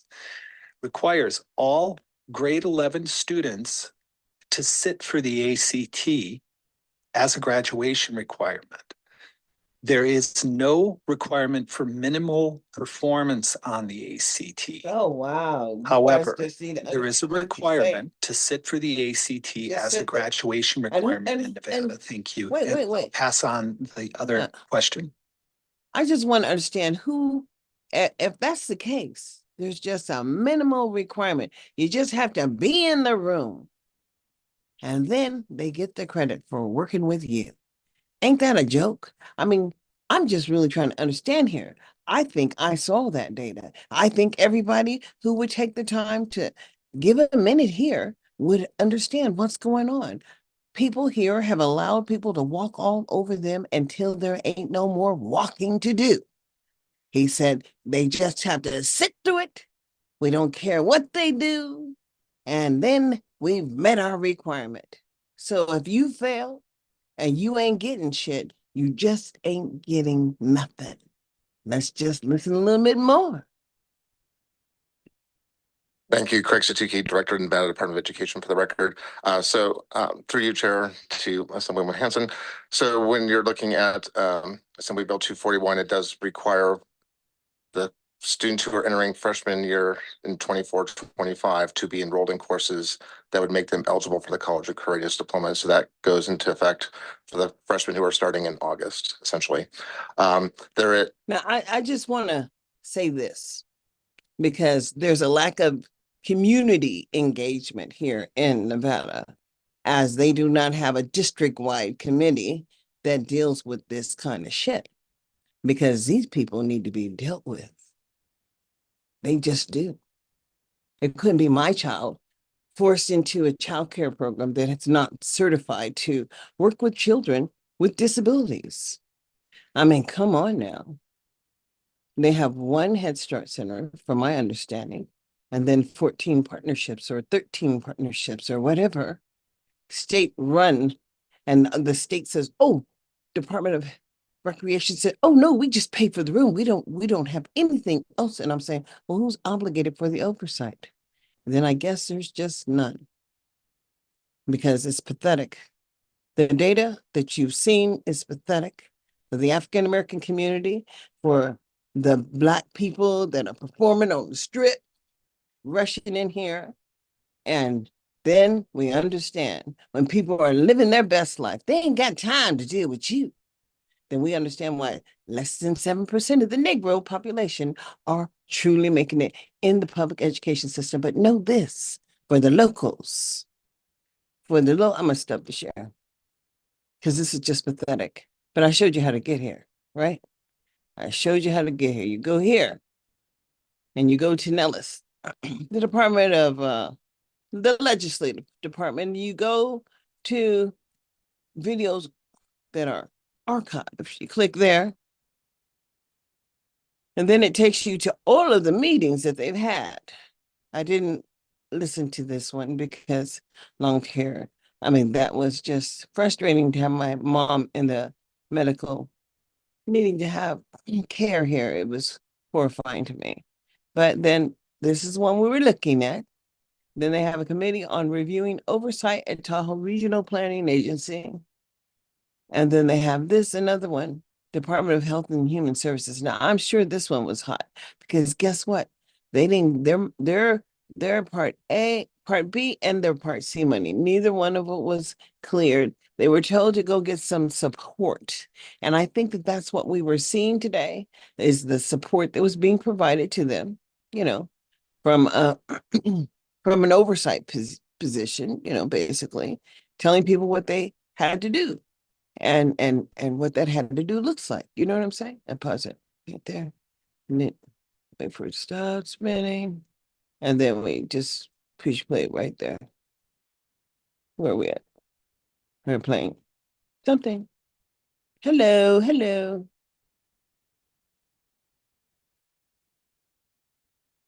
You don't like it. My math to the real world setting that they're going to be working in. So maybe it's more of a computer space. Maybe it's more of understanding and manipulating data. Maybe instead of algebra 2, kids need statistics. Those sorts of conversations about what is the future of learning. And when we think about what is the future of learning, it begs what is the future of our workforce. So many states are really trying to understand what does the future workforce look like and really what do we need to be preparing students for? Because if we're preparing them all for our current workforce, that's not going to hit the mark. And if we're preparing them all to become college STEM majors, we know we're probably going to have a high dropout rate because not all kids are going to do that and they're not going to find their place. So to make a long story short, I think we're thinking more broadly about career pathways for lots of students, including STEM students. Thank you very much, and thank you for the presentation. We'll now go on to agenda item 8, presentation on the national landscape of kindergarten through 3rd grade literacy policies. We have Adrienne Fisher with the Education Commission of the States, who will provide that. She should be in Carson City. Oh, on Zoom. As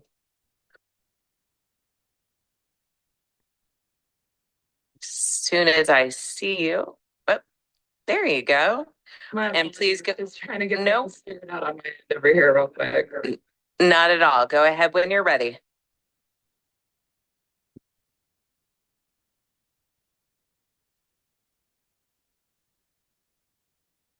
Hey, well, good afternoon, Chair Volberry Axelrod and committee members. Thank you so much for the opportunity to present today.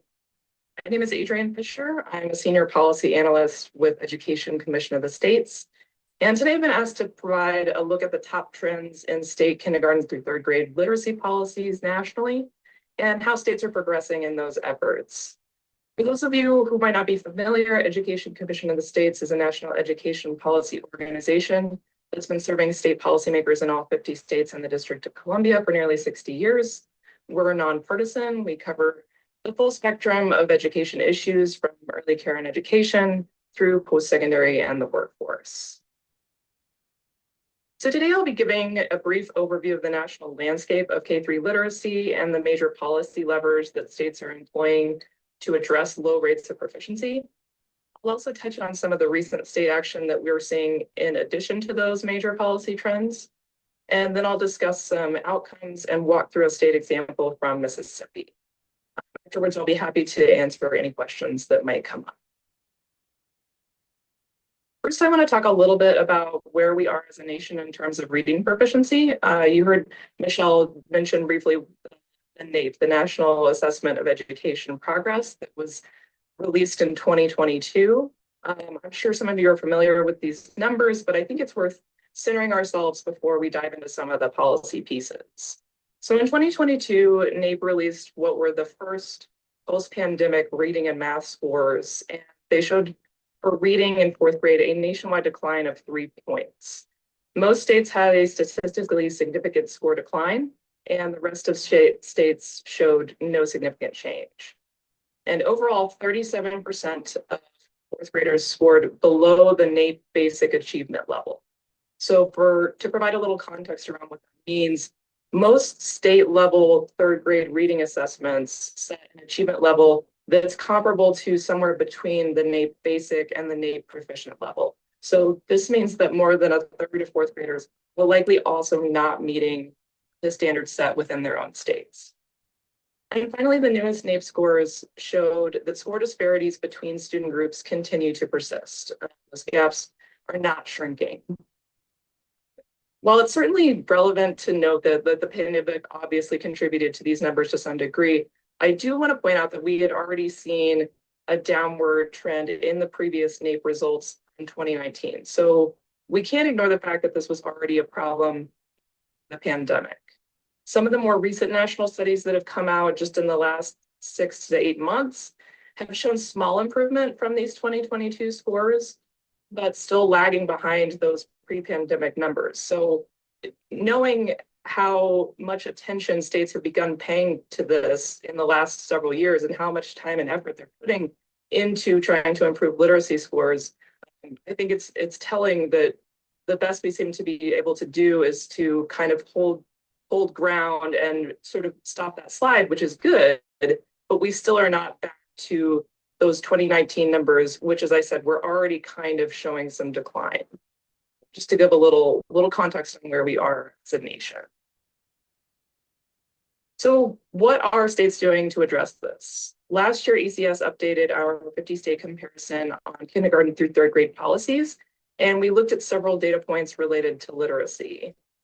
A lot of states, including Nevada, have adopted multiple policies related to literacy in the early grades, taking a more comprehensive approach than states with only 1 or 2 policies in place. So I'm just going to touch on 3 of the most common policy levers that states are using and go through what that looks like nationally. The first and most common approach is related to reading instruction. A lot of states have policies in place to require either pre-service training or in-service professional development related to evidence-based reading instruction. The next policy element is related to reading curricula. We've seen more states taking steps to ensure that the instructional materials used in classrooms are high quality and incorporate evidence-based practices.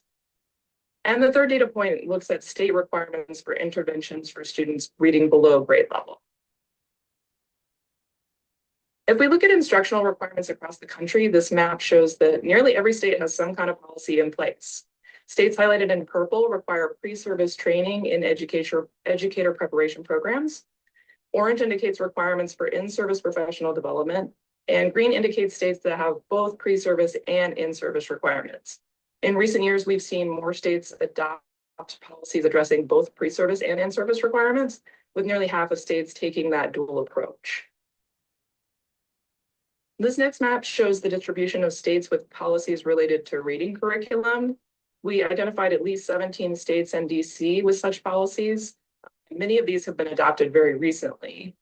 These requirements look different across the states, with some specifying only general criteria that schools or districts must meet for their curriculum, and others stipulating that they must be chosen from a list or a model approved by the state education agency or board. And the map for the third data point shows states that require the use of interventions for struggling readers. As with instructional requirements, nearly all states have some kind of policy in place related to interventions. And again, these requirements will look very different from state to state. Interventions might range from adding additional instructional time for struggling readers to individualized reading plans and summer reading programs. And some states allow local districts to determine the types of interventions that should be administered to students. So the majority of the recent state action that we're seeing continues to fall into the 3 buckets of policy levers that I just covered, whether it's states adopting new policies or making changes to existing policies to improve implementation. But one area of recent state action I wanted to highlight briefly is that we're seeing more states looking to improve literacy outcomes by focusing on developmentally appropriate pre-literacy skills in preschool environments. A few states have aligned some of their pre-K requirements with existing K-3 requirements. So for instance, in Connecticut, approved reading curricula must be adopted for all pre-K through third grade classrooms. And in Florida, lead pre-K teachers have to complete a pre-service coursework on emergent literacy, as well as alignment with foundational K-12 backgrounds in the science of reading. And then beginning in 2025, all pre-K through fifth grade teachers in Indiana must complete a literacy endorsement, licensure, or renewal. Additionally, we're seeing states looking at ways to use kindergarten entry assessments to improve alignment between preschool and kindergarten, using those data to identify struggling readers and tailor interventions to support students as they're entering the K-12 system. And finally, many states are looking for ways to expand overall access to high-quality preschool experiences, whether that's through targeted eligibility for children from low-income backgrounds or a more universal approach to expand program availability. So this map just shows briefly the distribution of kindergarten entry assessment policies, with the purple states requiring an assessment for entering kindergartners. We've definitely seen more states requiring these assessments over the last several years, along with specifications about how the data must be reported and used. So the question that's top of mind for everybody that deals in this topic area is, how have these policy changes in states affected student outcomes? Unfortunately, it's a complicated question that doesn't have an easy answer. As with most educational research, it's very difficult to connect policies to outcomes. We often have limited access to the kind of data that would allow us to attribute correlational effects to specific policies. Not to mention the fact that there's always a lag, between policy enactment, policy implementation, and sort of that evaluation and analysis process. And a lot of states have enacted their literacy policies relatively recently, or they've enacted multiple policies over a period of years. So we don't have robust enough data to make those connections. Now, having said that, there is some evidence that states with comprehensive literacy policies, meaning policies that address multiple aspects of literacy, show more improvement in standardized state reading exams. A recent study from the Education Policy Innovation Collaborative at Michigan State University examined the effects of state policies on student test scores, and they found that states with comprehensive policies had greater improvement in student reading scores than states with no policies or less comprehensive policies. So this is an area of research that's clearly still evolving, but it does suggest that these policies can have an impact. And to ground this in a specific example, I want to talk a little bit about what we've seen in Mississippi over the last decade. The Literacy-Based Promotion Act was passed in 2013, and it incorporates most of the policy elements that we associate with a comprehensive policy, including pre and in-service requirements for teachers, coaching supports, required interventions such as an individual reading plan and a multitude system of supports, and a mandatory retention policy for third grade students scoring below the required achievement level. So we've seen that since 2013, Mississippi has seen an 11-point increase in their fourth grade NAEP reading scores, and they now rank around the national average for fourth grade reading. And this is a big improvement, and I absolutely think it's cause for celebration. But I do want to outline just a few caveats, policy takeaways from the Mississippi context. While the Literacy-Based Promotion Act was enacted in 2013, there have been several amendments to it over the last decade, which you would expect as policies are implemented and changes need to be made based on feedback and evaluation. But because of that, as I mentioned earlier, in talking about outcomes research, it's very difficult to parse out what exactly is driving these results. A recent study from Boston University concluded that retaining students reading below grade level was in part contributing to higher scores. But this study used data from an earlier version of the state's literacy policy, which has since been amended to change retention requirements. And I put this out only to say that we should be cautious in interpreting, the connections between policies and outcomes. Mississippi's retention policy is probably the most stringent in the nation, but because the state simultaneously enacted policies requiring intensive interventions and providing other literacy supports, I think we should be careful about attributing score improvements to discrete policy levers. So I'll just leave you with a few considerations as you think about work to be done in this policy space in Nevada. The first is related to data. So thinking about what data are available and how are they being collected, analyzed, and utilized. For the policies that are currently in place or that are being considered, it's important to understand what data you have access to and what that data can and can't tell you. The second is whether or not stakeholders are being engaged to maximize implementation and fidelity. When it comes to a comprehensive approach to literacy, it's absolutely vital to have families and teachers, and ensuring that those groups have meaningful input and a deep understanding of the intent behind the policies in place can help smooth the way during that implementation and evaluation process. And lastly, how can enhanced alignment impact continuity, outcomes, and investments? And if we look beyond K3, there are certainly opportunities to build pre-literacy skills in high quality early childhood environments and extend those foundations into the K-12 system and kind of improve that transition between ECE and K-12. And just to highlight a couple of resources, I've embedded some links into the PowerPoint here, including the full 50-state comparison on K-3 policies I referenced earlier, and some of our upcoming work, as well as our ongoing state education policy tracking. And with that, I will thank you again for inviting us to present. I'll be happy to take any questions you have. Thank you very much for the presentation. Members? Carson City, questions?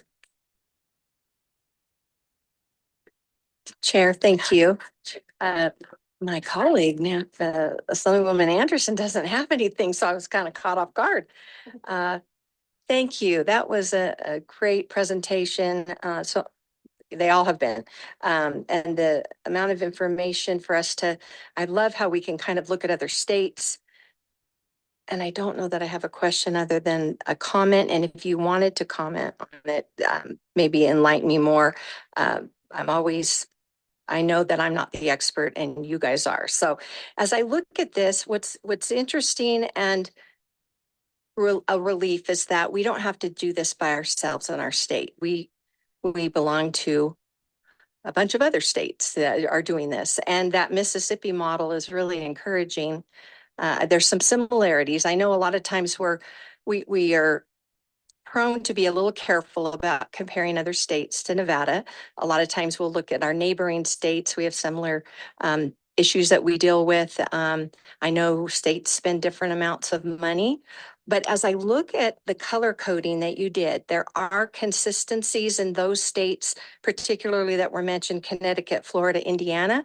They are doing all of them. And I noticed the one deficiency in Nevada that I picked up is we don't have the curriculum requirements that were mentioned in the portion on is it the pre-K through 3. Let me make sure I've got the right section that we're doing.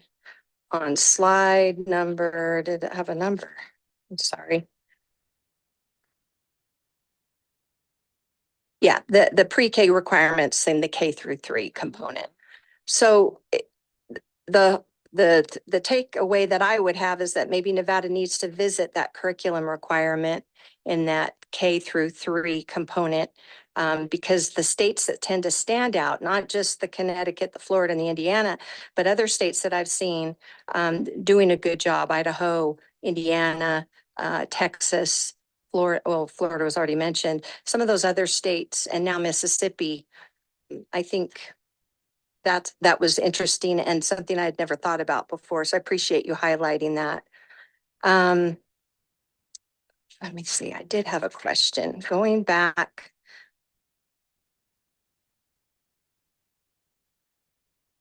So on the national landscape, the NAP results for 2022, the nationwide decline of 3 points. Are we, for the most part, defining that probably as a COVID related decline? Do we have the average increase or decline? Do you keep that statistic before COVID, or is it kind of all over the place? If that makes sense. Adrienne Fisher for the record. Yeah, I would have to double check on 2019 results because I cannot remember if it was, if we may have stayed statistically the same, more or less, in 2019. But I think there had been previously somewhat of a downward trajectory. I think where we were in 2019 was down from, say, 10 years. I want to say that is accurate. I can double check those numbers for you. But yes, I absolutely think that everyone would agree that COVID was a contributing factor. Just that there were already kind of signs that that kind of downward trajectory was starting to become a problem in 2019. Okay, thanks for clarifying that. And yeah, I did look back because I did go to the website for NAEP. I think it's the nation's report card. Is that right? Or I've looked at so many different websites. Make sure I've got it. It's right here. Oh, anyway, what I was getting at is it does seem like in a 10-year period, you know, we're going to take out COVID. It did seem like there was a 10-year period where there was a decline, not as big as the drop that we saw with COVID, but something over that 10-year period seemed to be going on. So I appreciate that. And if you do have some follow-up material that we could share with my colleagues, if the chair were to have that shared, what were those declines or increases before COVID in the NAP's results?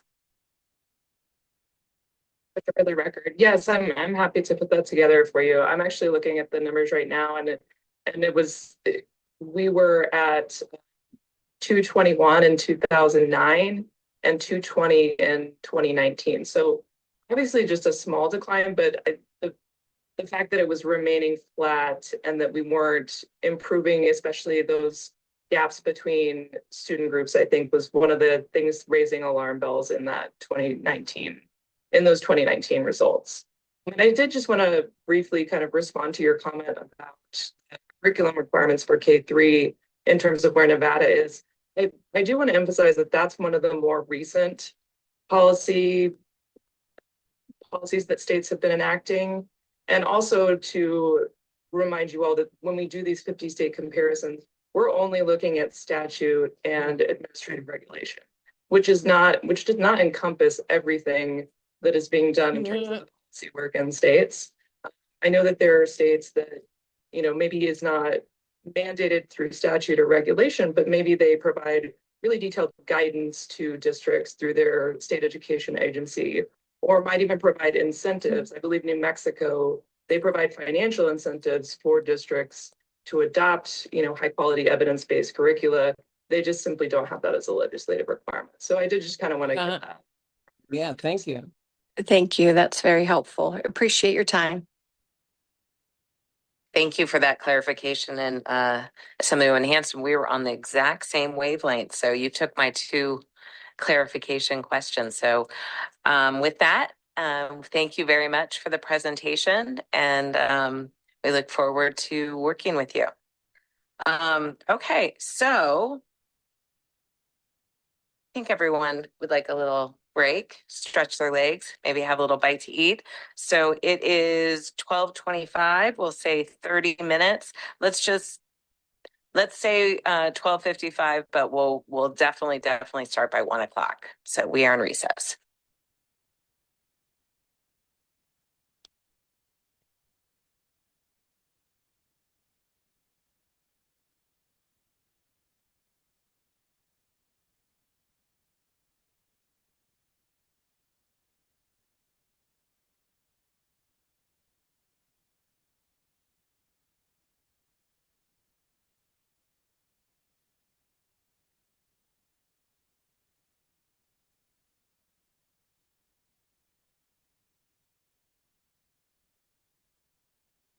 I don't know when they came back. Oh, here. Here.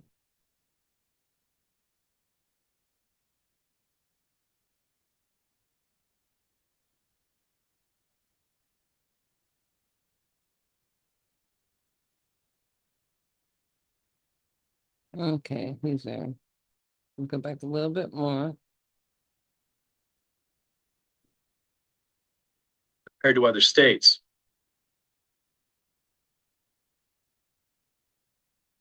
I mean, he's the one that comes and brings them back. Sure. Okay. Here we go. Now we're ready.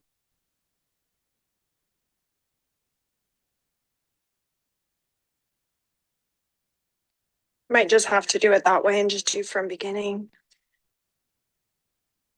There we go. Perfect.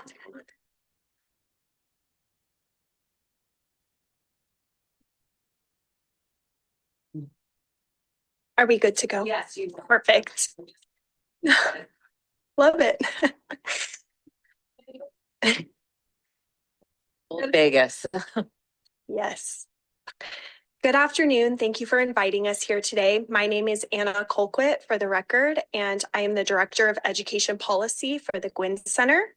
Prior to turning it over to Todd Butterworth to present on national education rankings, I want to take a moment to introduce the work of the Gwynn Center and our current education projects. So the Gwynn Center is a statewide nonpartisan policy institute, and we have several subject areas, including education policy, health and social policy, economic policy, governance, and land and natural resources. We are currently working on 3 major projects in the education space. First, we are working on a project with NDE that's looking at the pupil-centered funding plan and how that is playing out across the state. For this project, we are doing some GIS mapping as well as interviewing principals from sample schools across the state to see how that funding has played out across the state. Second, we are doing a project which we had the honor to present to you all in March on early childhood systems, specifically looking at governance and how other states are approaching early childhood governance systems and how we could possibly replicate some of those systems here in Nevada. Finally, we are also working on a project with the Nevada Department of Education on school-based behavioral health and looking at other states as best models for how we could improve our behavioral health systems in Nevada. Not without We are special also education. producing briefs. We recently published a brief on competency-based education, which plays really well with the other presentations that we heard today. And we are also working on some briefs that better align the educational standards to workforce needs. So now I will turn it over to Todd Butterworth to share findings from our national education report. Todd Butterworth. Thank you, Anna. Good afternoon, Madam Chair. Thanks for having us here today. For the record, I'm Todd Butterworth, Senior Education Researcher with the Gwynn Center. And moving to the next slide. In 2022 and 23, the Gwynn Center presented a 3-part series of reports requested by the Commission on School Funding.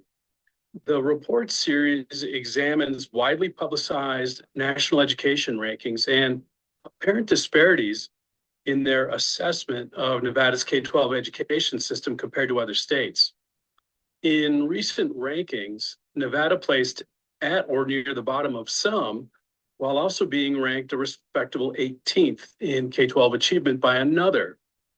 The Phase 1 and Phase 2 reports, which predate my tenure with the Gwynn Center, explored and clarified how these widely varied assessments could simultaneously be valid. National education rankings are considered by many to be proxies for school quality. They are frequently referenced to support various narratives about education and used in some conversations and negotiations regarding education funding. Some folks will say that Nevada's poor performance in a ranking necessitates more funding to improve education quality. Others may use the same ranking to argue it shows that funding is not the issue. Phase 3 of our report, which was presented to the Commission on School Funding in November and the Board of Education in January, considers how Nevada should respond or proceed given the findings from our 2022 reports. The Phase 3 final report further explores the value and shortcomings of existing state education rankings. It also outlines critical concepts for measuring state educational performance and proposes essential considerations for establishing a fair and robust system for state-to-state comparisons. The report concludes with a suggested approach for creating a Nevada-specific scorecard to measure the relative performance of the state's K-12 system.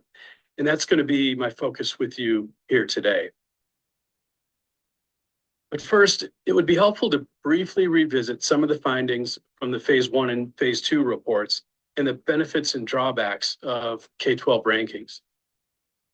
National rankings of all types attract attention because they typically offer a nice digest of information and helpful context for how entities perform compared to their peers.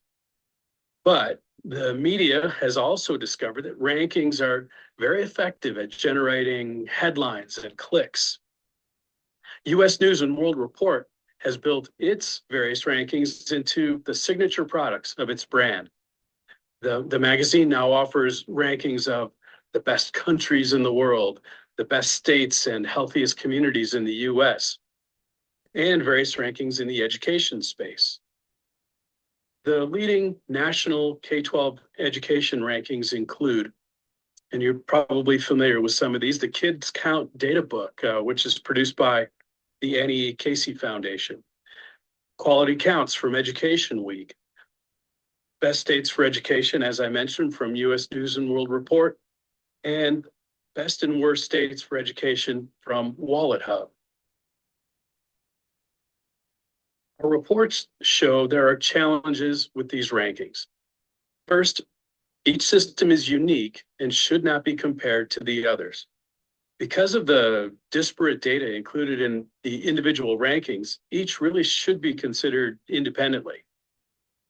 Second, their choice of data points significantly influences the rankings. This finding is most prominent when looking at the results of Quality Counts and Kids Count. 3 of the 4 indicators in Kids Count are also included in Quality Counts. However, Nevada is ranked 46th in Kids Count and 18th in Quality Counts. Third, it's noteworthy that the rankings may be based on a sample of students or challenging to interpret data. Some testing regimes use a scientific sampling of students, which can be reliable and representative. But in other cases, students participate solely on a voluntary basis. This can make a big difference in the data. Fourth, the data can sometimes be old. Therefore, any new programs intended to improve Nevada's national rank might not quickly be reflected in certain data sets. As an example, the NAEP tests students in math and writing only every 2 years, but it had a 13-year hiatus between state-level science tests. And finally, all rankings are relative. When Nevada improves an educational outcome, it does not guarantee the state will gain in its national ranking on a related indicator because other states might have also improved. Therefore, it would be misleading only to look at the change in Nevada's performance relative to other states. Equating Nevada's academic results with national rankings can miss some important nuances. So what we learned in those first 2 reports is that national rankings might be interesting, but they cannot be the foundation of a strategy for improvement or even a logical target at which to aim in and of themselves. Therefore, using existing rankings to inform Nevada's K-12 policy appears to have more drawbacks than benefits. Still, looking at other states can put Nevada's education system in context, and we believe can be a beneficial endeavor. Excuse me. Given the benefits of interstate comparisons and the drawbacks of existing national rankings, how might Nevada proceed? Our Phase 3 report explores the various ways state K-12 performance can be measured. I'm going to mostly skip that content today, but you're welcome to check out the report online if you're interested. Instead, I'm going to jump directly to the recommendation we made to the Commission. The Gwynn Center believes Nevada should consider creating a proprietary system, an annual statewide scorecard from comparing the Silver State's progress and achievement relative to other states. And if it were created and updated by an independent entity, it might carry some credibility with the media and the public. Such a scorecard could use existing national or multi-state data sets. Our report lists 10 possible data sources that include SBAC tests, the ACT, the National Center for Education Statistics, the Census Bureau, and others. At the recent Commission on School Funding meeting, the folks from WestEd suggested it's even possible to create a synthetic or statistical entity that can act as current as a current and relevant basis for comparing outcomes. In any case, an annual statewide scorecard should consider the performance of other states in ways that enable meaningful comparisons. Depending on the individual data set or performance metric, Nevada might be compared to all states, or other states with similar demographics, or just states in the Western region, or some other subset of states, or as suggested by WestEd, even a synthetically created comparative state. The choice of which to use should depend only on data relevance for each data set and not on whether the states make Nevada's performance appear better or worse. I want to highlight this point by going on a brief tangent. Our report offers the ACT as a detailed case example. In many states, the ACT is only taken by students who plan to go to college. So these tend to be better performing, test-ready students. Nevada, however, administers the ACT to all 11th graders. So it's at a comparative disadvantage when comparing scores with some states. For example, in 2019, the average score among the states giving the ACT to all students was 8% lower than the national average. However, it was 28% lower than those states testing a quarter of their students or less. The choice of states for comparison really matters. Therefore, if Nevada decided to use ACT scores as a performance measure for college and career readiness, the benchmark should probably compare Nevada only to those states that require all students to take the test. I hope this example is helpful to see the possible challenges in blanket national comparisons. Now, back to our regularly scheduled programming. Our report suggests that each performance measure in Nevada's proprietary scorecard might seek to answer one or more of these essential questions. How is Nevada performing against a fixed objective or measure of achievement? How did the state perform compared to a previous period? Or how did Nevada perform or progress compared to other states during a given period? In any case, it's imperative the data set being used logically and fairly supports the answer being sought. Nevada already has robust systems for internally measuring education performance. These include the NSPF, the alternative framework, the growth model, and the Nevada report card. These are helpful tools to see how entities within the state are progressing against their own performance over time. So how do we externally measure the state's performance in a way that is more effective than all those national rankings in the media? To answer this question, our report offers a variety of options for the contents and format of an interstate scorecard and poses a long list of questions to contemplate about the scorecard in general and the performance metrics specifically. Topics for special consideration covered in our report include the general scorecard contents, which performance metrics to measure, data considerations related to each metric, scoring format, and some other possible questions. The exercise of working through these vital considerations will help whoever is constructing the scorecard to produce a product that captures those subtle things that are necessary to really understand how Nevada compares to other states. Additionally, Assembly Bill 400 and Senate Bill 98 from last year's session give the Commission on School Funding a broad mandate to look at K-12 performance and some resources to do the job well. These bills prescribe an extensive list of performance metrics to be tracked and also enable the Commission to add some of its own. So that statutory list would be an excellent starting point for determining the contents of a Nevada scorecard.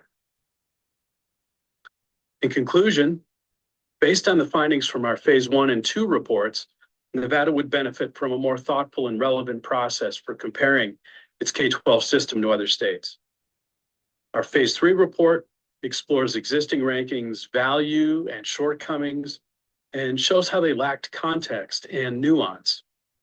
It also highlights critical concepts for measuring state level performance and suggests essential considerations for establishing a fair and robust system for state-to-state comparisons.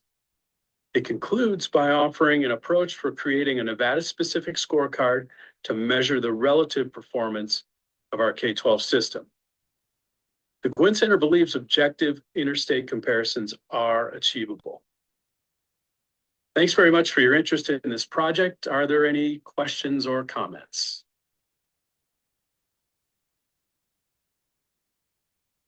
Thank you for the presentation, members. Carson City? Thank you so much for the presentation. Of course I do. Thank you, Chair, and thank you again, Mr. Butterworth, for the information. With the Gwynn Center, have you looked into AI's work when it comes to education, or I'm not sure if that would actually be part of this report or not, or even distance learning, and in particular with the computerized, the more of the like early childhood education that's currently happening in some homes by the computer systems.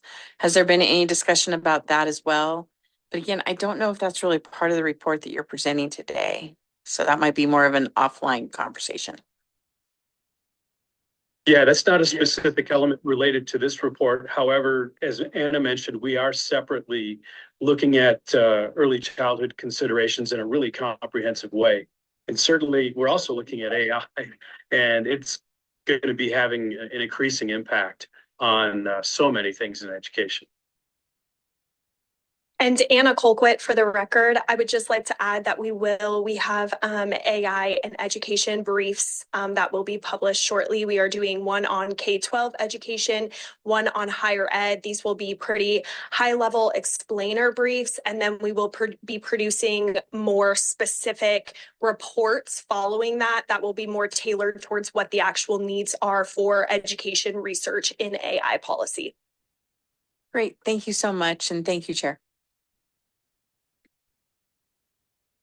Chair, if it's okay, I'll pick up next. Thank you. Thank you, Gwynn Center folks, for being here. Enjoyed the presentation and the work that you do. Look forward to that AI report as well. Mr. Butterworth, you mentioned, and I get it on the state-to-state comparisons, you know, even as I kind of do my research, I realize there's a lot of differences sometimes between the states, as I mentioned earlier, per pupil funding, demographics, all kinds of variables. But you did mention I think at the end of your remarks, you did mention that there is some metrics to be able to compare state to state. Can you give us some examples of where maybe there have been some comparisons that we could place some value in, just as an example of, because I think we're nervous to do those comparisons because we know there's differences that are hard to measure, but could you maybe give us an illustration of where more vetting is done, there's more equality in the comparison? Yeah, thank you very much, Assemblywoman, for the question. So I don't know that I can point to a specific existing set of comparisons that we can rely on. And I don't know if I could kind of summarize this issue. It's just that it's unique in comparing Nevada to other states. Each state is unique. And so when you're looking for comparisons that are valid, you need to consider what data set you're looking at and what comparative states you're looking at. And that's really what our report is saying, is that it's fine and really helpful to compare to other states because it provides perspective and context, but it needs to be done not in sort of a shotgun approach, just taking all data from all states, putting it on the table and comparing it, but to be more thoughtful in what states are used for comparisons and how the data is used, each individual data set. As I mentioned to you during my presentation, with the ACT, let's say we decided that the ACT was a good and valid measure of college and career readiness. And so we're now going to compare Nevada to other states on the ACT. We're suggesting that we should only compare Nevada to those states that test all their students to give us a fair basis for comparison. Now, if we were going to do some other metric related to early literacy, we'd want to really dive into what the metric is and what states would be a good source for comparison. We might consider demographics. We might consider states with read by three policies. There are tons of considerations, but we just believe it needs to be done more thoughtfully on a data set by data set basis. Great, and thank you. I so agree. And thank you for using that ACT example because it's kind of like inside baseball. You know, not a lot of people know that, oh, all Nevada students have to take it where they are. They're comparing our ACT scores to other states where just a portion of the students take it. So that kind of understanding is really important in order for us to really be fair in our analysis. So thank you again for you taking the time and for clarifying.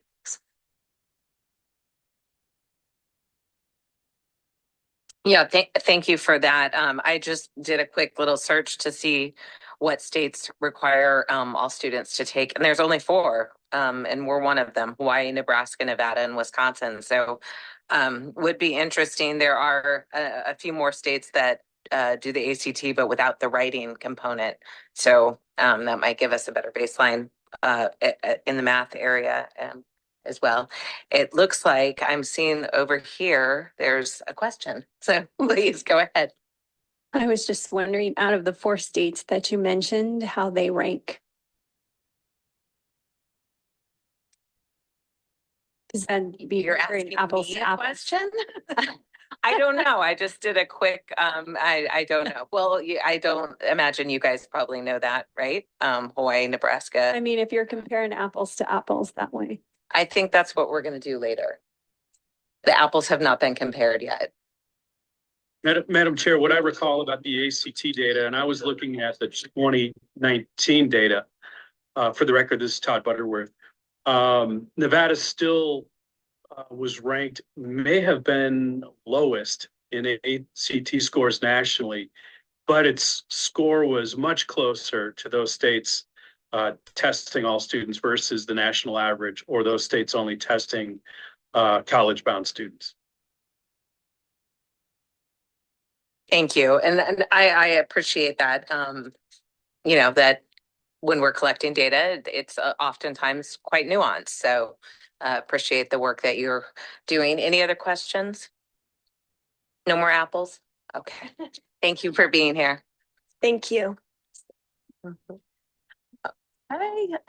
Next, we will go to agenda item 10. We'll continue with our exploration of graduation rates by hearing from them from a higher education perspective. To present, we have Daniel Archer with NSHE, the Nevada System of Higher Education. You are here in Las Vegas, and I understand you have a PowerPoint. So once you see that PowerPoint over your shoulder, you can begin.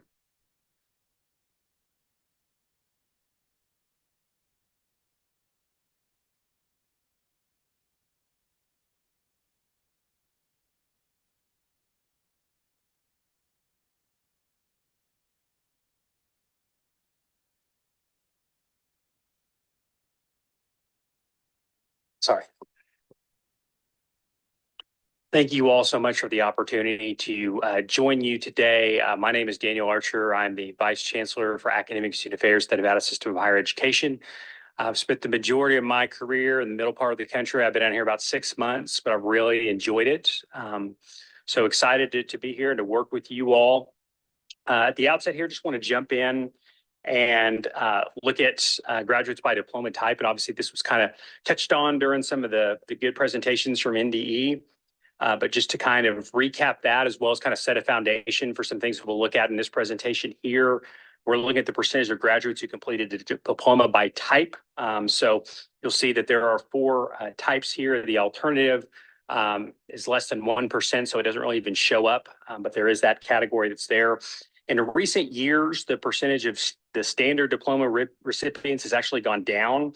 And then the non-standard diplomas, specifically the advanced and the college and career readiness, when you add those together, have gone up, which has been good.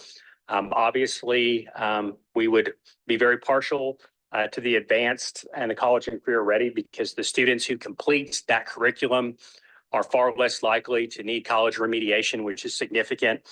They're more likely to be successful in college. Obviously, that's important.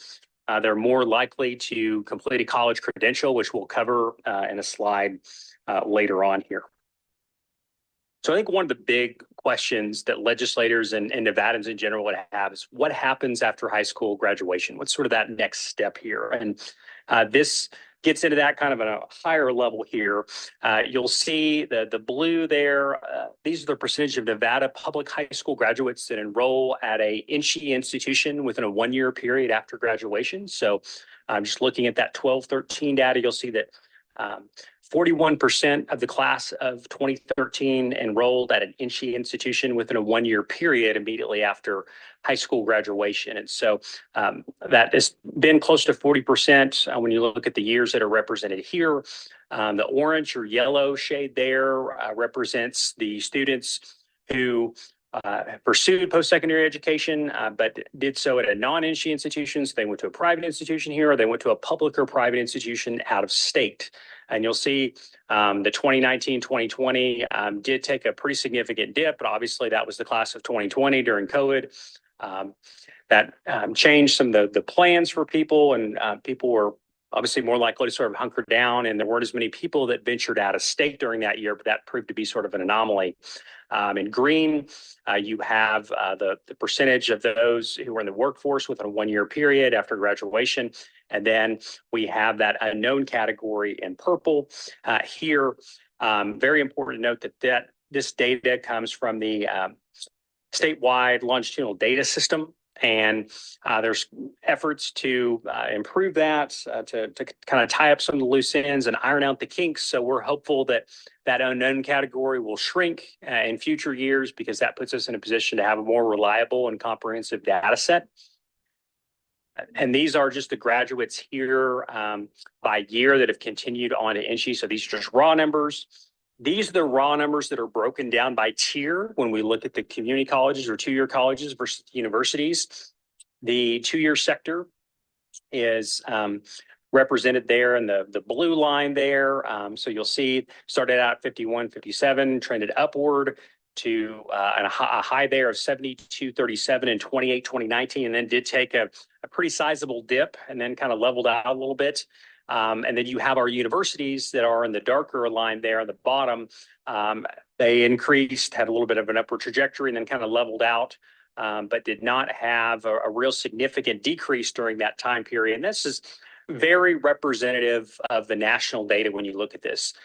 Community colleges have certainly taken a larger decrease or hit in enrollment over the last several years, whereas universities have definitely taken some hits and some challenges, but they have had a more stable enrollments here more recently. And this one here gets into the percentage of Nevada high school graduates who complete a general education English course in 1 year after high school graduation. This is a really significant data point, because when you break down college success and we try to really identify some of those checkpoints, that if students meet those checkpoints, what are kind of the reliable predictors that we can look at that will put them in a better position to ultimately be successful and in the long term complete a degree. And one of those significant checkpoints is completing a gateway English course or general education English course, often titled Freshman Comp 1, English Comp 1. And so we're looking at the percentage of Nevada high school graduates who complete a general education English course in 1 year after high school graduation. So most students are able to go directly into kind of that gateway English course without a need for remediation. They're college ready. They're able to jump right in. You'll see those students are represented in that light blue color there at the top. Some students, though, do need remediation where they're below the collegiate level and they need to brush up on their skills. And traditionally, we have utilized more of a prerequisite remediation system where a student will have to take maybe 1, 2, or sometimes even 3 classes that don't count for college credit before they can elevate and qualify for the gateway course. And so that's a system that just hasn't worked. It hasn't worked anywhere. It hasn't worked in Nevada. So that's not a hit on any institution. That's just, to show that that particular type of strategy has just largely been ineffective. We've kind of done the same thing over and over in higher education, expecting a different result. So finally, we made some changes. We have since flipped to something called co-requisite remediation, and this is a very large-scale change. You go from more of a sequential, long-term remediation strategy to compressing it into 1 semester. So you remediate and you complete a gateway course in 1 semester. So that makes it a lot more affordable, makes it a lot more effective. It's one of those things when you look at the data, every student shows marked improvement when you compare co-requisite traditional remediation. When you look at everything by race, ethnicity, you look by socioeconomic status, you look at the rural students, you look at the more metropolitan or urban students. It's one of those things, strategies that just really works for everyone. And so we've seen some really good increases there. And so you'll see the co-requisite there kind of in that middle line, and then you'll see more of the traditional remediation and the dark line at the bottom. So we've made some improvements there. Important to note that with the co-requisites, it did go down a little bit there. And 21-22 was the first year that we did this full scale. So it's very similar to what we talked about just a minute ago with the ACT, because all students that were not college ready were doing co-requisites. So consequently, you had some of those lower performing students who had done traditional remediation. Now they're in the co-requisite group. And so as a result, that did go down a little bit, but it still worked better than the traditional remediation. That is especially very evident here when we look at the math outcomes here. Math has definitely been an Achilles heel for a lot of students. I think that, that old joke is that people are afraid of public speaking more than they are of death, or it's something along those lines. I mean, my experience is really math has been the real challenge, and talking to students and just some of the anecdotal conversations that you have here. But you'll see that we flipped to co-requisite in 21-22 and versus the traditional remediation, which again is that dark line at the bottom, made significant improvements there. In 2019, we were mostly doing, nearly all doing the traditional remediation. Only 26.1% of those students were completing a general education math course in 1 year. And then when you look at 21-22, when we had everyone doing co-requisite, we went well above 50% at 55.1%. So nearly a 30 percentage point increase there. So very significant increases. This was a very powerful policy lever for us. Our board definitely, it was not a popular decision among faculty, but they did the right thing. This was a data-informed decision. We looked at data in Georgia and Texas and California and Tennessee, and our board did the right thing, and it's benefited our students in the end. So this gets into credential completion by diploma type here. So we're looking at the percentage of graduates that completed a college credential within 6 years after graduation here. And so we're comparing those who complete a standard diploma versus those who complete a more advanced diploma. And obviously, you'll see very stark contrast here when we look at this. And just to kind of, break this down a little bit more, obviously there are multiple differences when you talk about the standard diploma versus the more advanced one or college and career ready, obviously is an option now. NDE is best positioned to probably get into the details on that. But one of the things that certainly stands out to me is that under the standard diploma, 3 masts are required. whereas under the advanced, 4 maths are required. So they're taking a math course each year of their high school experience.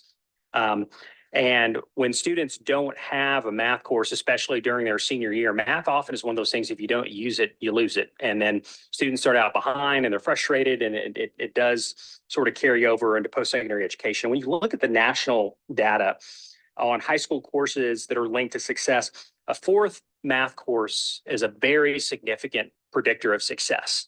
And so we certainly understand the challenges of teacher shortage and math especially, but really consistent with the national data, if we could somehow get to a point where all students were doing a math course over the duration of that 4-year experience, that'd be great. And again, to build off some of the things that were talked about earlier, we are not suggesting that all students are going to be on a baccalaureate STEM track. We understand the realities of the situation. There are other avenues that we can explore, such as doing a data science, a statistics class, or a practical everyday math. There are all kinds of things that we could do there, but that's certainly something that we would support going forward.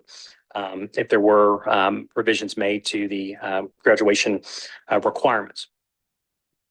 This here just kind of gets into some things with dual enrollment here. You'll see the credentials that have been awarded to dual enrollment students over the last 10 years. And we had very little dual enrollment participation 10 years ago. And so we had very few opportunities to award those credentials. That population has significantly grown over the last 10 years. And with that, you'll see that more and more credentials are being awarded. We're having more and more students that are earning an associate degree at the point at which they graduate high school, which is great. It's a tremendous head start here. You'll see that we were, at under 10 associate degrees back in 2013. Or 2012, 2013, and that number elevated to well over 322 or 21, 22. So concurrent enrollment is a huge success factor. It's a great opportunity for us to collaborate with our K-12 partners, but not only that, it is easily one of the better predictors of success.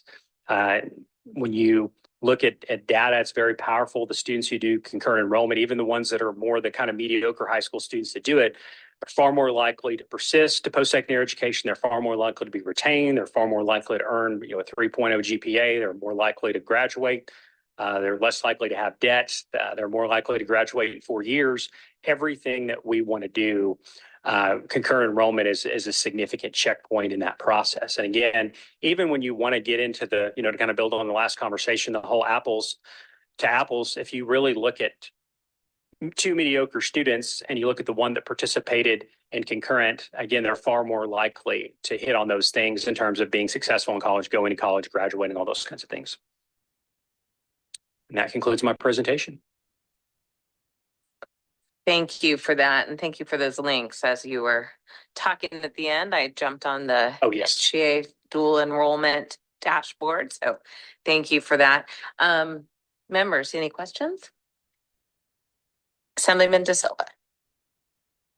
Thank you, Chair. Thank you, Vice Chancellor, for your presentation. I had a quick question about I'm a big fan of dual enrollment, these sort of programs.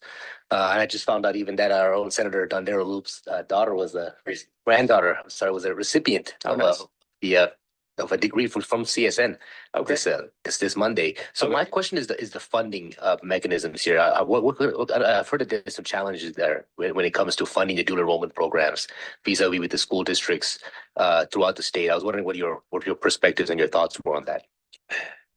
Yeah, we have taken a very proactive stance in that space, and we have discounted the tuition for those concurrent enrollment partnerships where students are taking it at a much lower cost than the students who are taking the courses on the campus. So, which is great, and that certainly has provided more avenues for students to participate. There are some school districts that pay for that. There are some school districts that can't. So you have those challenges and some of those local partnerships. I mean, I think that at the end of the day, the states that have really moved the needle on concurrent enrollment, like Washington or Colorado, they've made them where they are tuition free.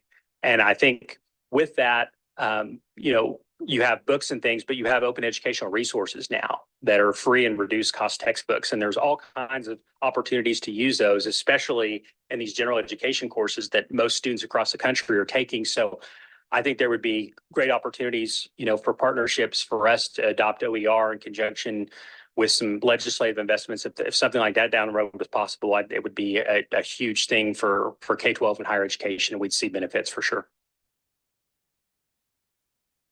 Thank you for that. I'm going to actually piggyback on Assemblyman De Silva and ask sort of the question in reverse. Are we seeing collegiate level professors in these dual enrollment? I know that's been an issue with different universities within NSHE. Right. And in some cases, there will be college professors going out there, but in most cases, it is a high school instructor. And in most cases, there is some sort of system in place where the instructor is getting evaluated and overseen directly by a department chair or a college faculty member. And they're being observed, they're getting feedback, the student surveys are done. All those things that are done on campus are also done in that environment on the college campus or the high school campus, excuse me. In terms of the credentialing, it does vary a little bit. The accreditor, the regional accreditor that is over the NSHE institutions basically states that the policy that you have on campus has to equally apply when you do the concurrent enrollment partnerships and you do the off-campus courses. And so we do have some institutions that take a really hard line, say that, you have to have a master's degree to teach. You have to have a master's in English, to teach English, or if maybe you have a master's degree in education administration, you have to have at least 18 hours of graduate work in English. There are some institutions that take that hard line. There are some, though, that are looking at the high school instructor. And if someone has taught for a long time, they have a good track record, maybe they've taught AP classes, the advanced placement classes, and they're allowing them to do so as well. So they're something that we're looking at as a system is to look at some policy infrastructure and to kind of address those types of issues. So those are very real issues in our world right now at NSHE. Thank you for that. And you're the only one presenting, so it's not that big a deal, but do introduce yourself every time. Oh yes, I'm so sorry. No problem. I just wanted to say one thing before, and I know you have a question, Senator Buck, but since I've been in the legislature, for 4 terms, I've watched this dual enrollment issue come up and talk about it. And I believe, at least the way I recall seeing it, is that the intent that it was a collegiate level. And so that does worry me a little bit that we're not having that level, because if it's truly a college credit, it's a dual enrollment, that's the level that they should be getting. And so I think when you have this sort of, well, they've taught for a while, or, well, they've done this, I just think that's a really slippery slope. And I think we need to have, because what's good for the goose has got to be good for the gander. And when you have that college level professor teaching one course and then down the street at another school, it's just somebody who's been teaching a while, that's not the same. And so when we're legislating and when you're looking through the NSHE lens, it needs to be consistent. And so something that we need to keep in mind. Senator Beck. You actually took the words right out of my mouth, because I was wondering if all dual enrollment programs are created equal. I know that there has been some issues when it's in the high school as opposed to going to the college to maintain the excellence, and so students aren't going into remedial coursework out of the dual enrollment program. Do you know, are you aware of that number? Is there any that aren't are actually going through it in the high schools and then having to go into remedial programs and entering college? I don't have that off the top of my head. I mean, there could be some anomalies here and there, because there are, like, somebody I grew up with that ended up becoming an attorney, had, like a 33 and 34 on the reading and writing portion of the ACT, and then they were like an 18 or 19 to math. So you are going to have some of those cases. So I imagine there are a few here and there, but I think for the most part, There are intentional efforts to get folks that are more college ready and putting them in a position to where they get those gateway courses like English and math done, and then therefore they would need remediation when they're a full-time college student. Mm-hmm. And then along the line of Assemblyman De Silva's question with funding. So does it differ on the price per institution for dual enrollment? Or how do you quantify that? I know because I come from the K-12 and in the high school, like we actually write a check for an amount to pay their tuition. Yeah. So we take our DSA dollars or our student dollars and then write a check to CSN for our 10th and 11th graders and 12th graders who are in dual enrollment and going to a college campus. Right. Like, what is the discount? Right. And so everybody pays the same when it's a concurrent enrollment partnership. So in other words, it's on the high school campus, and typically a high school instructor is teaching that course.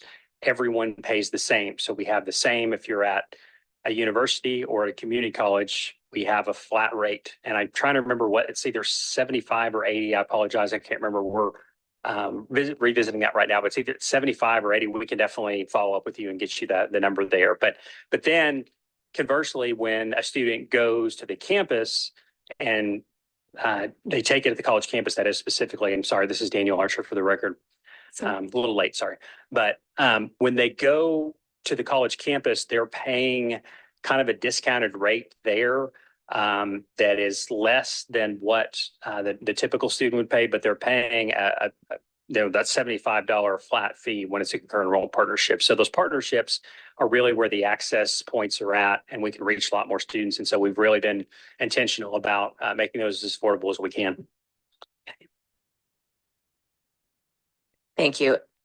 Senator John Loop. Thank you very much. And I'll just sort of weigh in here on both of my positions, one as a grandmother and one as a legislator. I can tell you that it depends. You're absolutely right. It depends where the what institution is being funded. I can tell you from a family standpoint, my granddaughter went to CSN for her classes, and so had a professor or a teacher that was hired by CSN to do those classes. The funding model for UNR being dual enrollment down in Las Vegas is a totally different funding model. And that's a funding model to fund UNR. I mean, I don't think it's anything, I think it's just that simple. It was a way for them to have access to students outside of their area to keep UNR funded by students. So I don't know if I can make that any more clear, but that's the way it is. And this is Daniel Archer. I would say, yeah, your point is definitely heard, and this is something that we're going to be talking about actually at the next board meeting. So. And thank you for saying that. I know for a fact this isn't the first time we've rung this bell. So we will continue to ring this bell. And, we need to make sure that our students are getting what we're promising them. So, thank you. Thank you for your presentation. Okay. With that, we Chair. Carson. Sorry. I forgot, I knew Assemblywoman Anderson left, so I just, sort of forgot about you. I apologize. Don't leave. You have to sit back down. All right, please go ahead. Thank you. I'll try not to have my feelings hurt. Anyway, thank you, Vice Chancellor Archer. First of all, there's a really pressing bet up here in the north. Since we don't have accents in Nevada, there's a bet on where you might have that lovely accent from. And so would you let us know where you came from? Well, I got to know what the betting line is. I'm in Vegas for. It was just so I could show to my friends up here that I think I'm good at accent detection. I'm guessing. I'm from Oklahoma. Oh, I was wrong. I said Tennessee. Okay, thank you. Now that we got that important work out of the way, when it's been a long day, we like to mix it up a little. Thank you for being here, and appreciated the data. I'm going to refer to the Nevada High School graduates degree completion within 6 years following high school graduation. Those stats were amazing to me, that with a standard diploma, about 28%. The last time I think it was noted was 2016-17 year. And then it almost doubles if they had an advanced diploma. So the question is, will we be able to get the stats in the future that show the career and college readiness diploma? What effect that has for those students on their path in college? Yes, we definitely will be ready to integrate that into this kind of report whenever that time frame becomes available, because it's 6 years after they graduate. So yeah, once we hit that timeline and we're able to kind of put two and two together, we'll for sure have that. Okay, thank you for that. And I appreciated your comments that when we can do a little bit more math in some of these subjects, that will help our students be able to, really get into college and not have to maybe take as long. So thank you for that. Also, another question was on the Nevada high school graduates. Wait, it's not that one. Sorry, they are numbered. So I should have, there it is. On number 5, the one Nevada high school graduates continuation by institution type. So I was just curious, and you might not have this now, a number or a percent of students that go in at the 2-year institution and then move on to the 4-year. Do we have an idea of what percentage of students are doing that? I know some degrees are associates, and that's great, and they don't need to move on, but I'm just curious what the rate is. That's a great question. I don't have that off the top of my head, but yeah, we're happy to go back to get that for you for sure. Please, if you just want to send it to the committee, and we'll make sure we get that out to our members. Thank you. One more question from second bite at the apple for Assemblyman De Silva. Thank you, Chair. And this is a very quick question, and it kind of follows Assemblywoman Hansen's question here as well. So my question is, how granular is the data here? Are we able to track Nevada high schools students who are going to enroll at an institution and complete a degree school by school? Is that sort of data available, so we can see how many Rancho grads or Coronado grads or Hug High School graduates go on to complete degrees at these different institutions? Right. I think that we can. Jose Martinez, I think, is at our site in Carson City. And Jose, are you able to address that?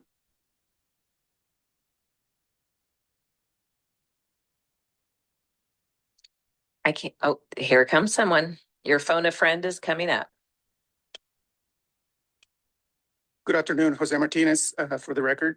Yes, that information is available. We have access to the student level data, and we can tell what high school graduates, the high school where those graduates came from.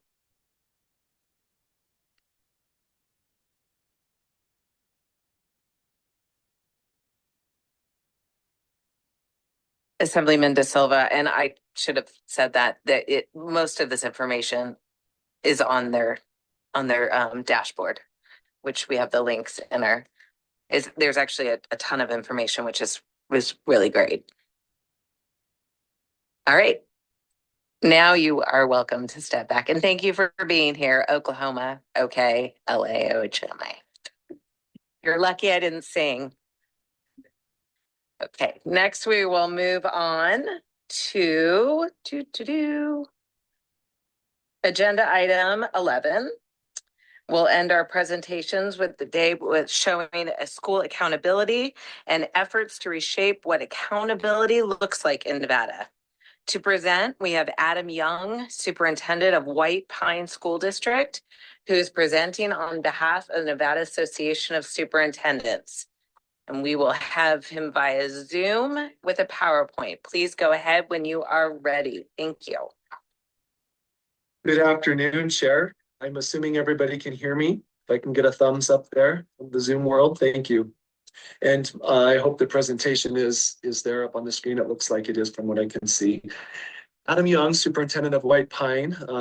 It's my pleasure to be with you this afternoon. I enjoyed speaking with you not too long ago, and of course, the opportunity to contribute to this really great conversation. I want to say how much I have appreciated what has been talked about today as a practitioner, and what I have learned and taken away from today as part of this larger conversation. I appreciate it very much. Obviously, everybody has a lot of care for this important topic of education in our states. I, before I kind of launch into some of this, and I would just want to, I guess, reiterate from the superintendents that we absolutely have high expectations for our students, our educators, our schools, our districts, and ourselves as leaders. Everything that I say today will come from the lens of, from my lens, really, as a practitioner, as a K through 12 Nevada graduate, and as a UNLV graduate and lifelong resident. So I definitely have a lens, and I think many of our superintendents do, that is maybe a little bit different than some of the other ones that you've heard today, but there's lots of overlap. One of those areas of overlap is this idea of high expectations.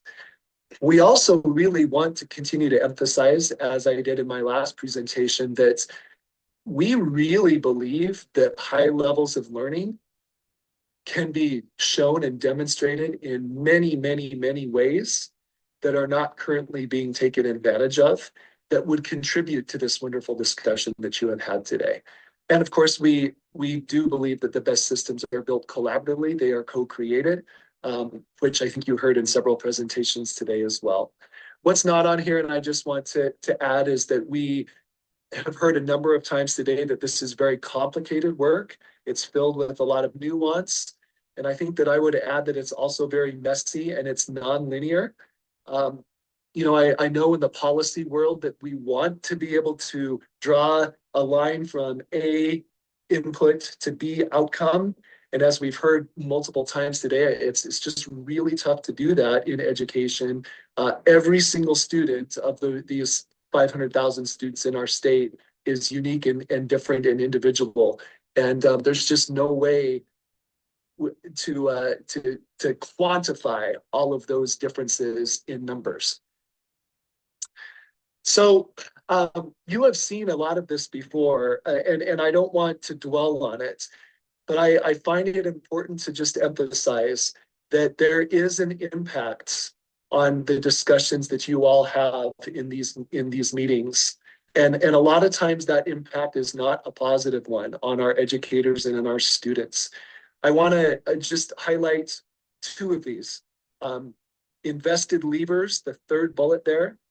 This is relatively recent research from Glaser that talks about our most experienced and competent teachers who move on from the education because of what they perceive as being intrusive policies on learning practices. We do have a teacher shortage. We do have people who leave nationwide the profession because of some of the things that are talked about today. And I just want to highlight again Kennedy Wilkins's opinion in the RGJ. Kennedy is a Washoe County School District student. She wrote a great op-ed a month and a half ago or so that talked about the impact that some of these high stakes tests have on students. I'll come back to that in a little bit. By any accounts, what policymakers have put in place in American schools is precisely what is needed to cancel out students' desire for creative and entrepreneurial talents. We heard a lot of talk earlier in the day about creativity. The gentleman who presented on artificial intelligence was very compelling about how that is such an in-demand attribute for our graduates as they go into life after high school. And yet sometimes when we limit what is taught to only what is measured, then by definition, creativity goes out the door. And if you only measure things in one particular way, then you're missing a lot of the creative ways that students can show that they have actually learned. I touched on this a little bit earlier, so I'm going to move past this when you have the points. And I have a colleague whose name I will not share today, but we tease him that he has a tinfoil hat sometimes. And I'm going to just put my tinfoil hat on here for a moment, if you'll indulge me, and share this really probably a little bit conspiratory minded quote here from some writing of Buddy Richards in 2018. And call your attention to the last couple of sentences. Testing corporations are raking in billions of dollars. And that is true. And then schools are graded and ranked on criteria that will financially line the pockets of the few at the expense of the very groups they claim to serve. I'm just being upfront and telling you that, you could view this as a conspiratory type of a quote, and it probably is. But there are educators who feel this way. There really are. And I think there's probably some evidence that would warrant that feeling. So let's talk about families. I shared this information with you the last time that I was here, and I only briefly want to call your attention to it again. But how does this fit in accountability? It fits because so many of these comparisons that have been talked about throughout the course of the day are really limited on a few criteria. And those criteria almost always come from these standardized tests. So our families across the country really don't value standardized tests as the most important way to quantify learning for our students. A couple more quick reviews here just to keep calling your minds to this. This is from the National Center on Education and the Economy. This is very, very, very helpful and valuable information, and it reinforces some of what we talked about today. Not everything that's on this list, in fact, very few things that are on this list are currently measured as intended outcomes of our educational system in the United States and in Nevada.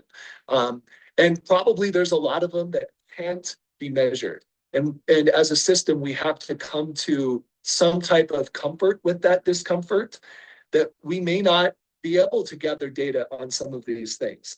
But if we only focus our data collection on a few metrics, then by definition, people are going to default to those things that are being measured.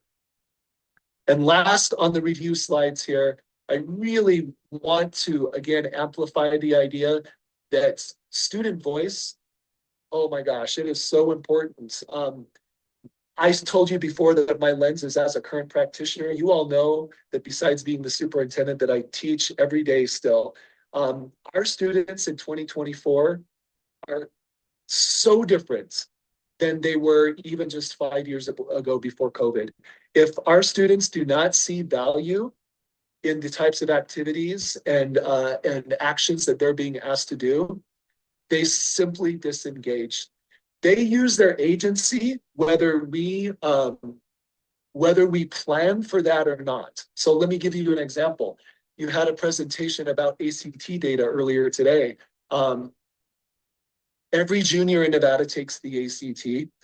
The way that students exercise their agency on that is that since they don't have a voice in choosing not to take it and maybe taking something that's more meaningful to them, the way that they do exercise their voice is they bubble through letter C, letter C, letter C, letter C, letter C, letter C, letter C for the entire test, and they're done with each of those, and then they take it out. That's how they exercise their agency. Now, to be fair, there are many students who value that exam and who plan on using it well. And our educators do an amazing job to try to encourage students as to the value that that exam can hold. But frankly, those efforts don't work sometimes. And so if students don't see the value and if they're not able to exercise their agency in a way that is helpful to them, then they will exercise their agency in a way that is not helpful to them. And we see that happening a lot.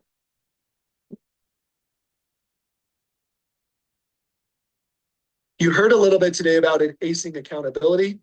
I do want to highlight our appreciation for the sixth question that Superintendent Ebert talked about today. To what degree are districts using innovative solutions to meet the unique needs of their students? We appreciate the chance as school districts to weigh in and share data that is helpful, share data that maybe isn't being shared in other ways.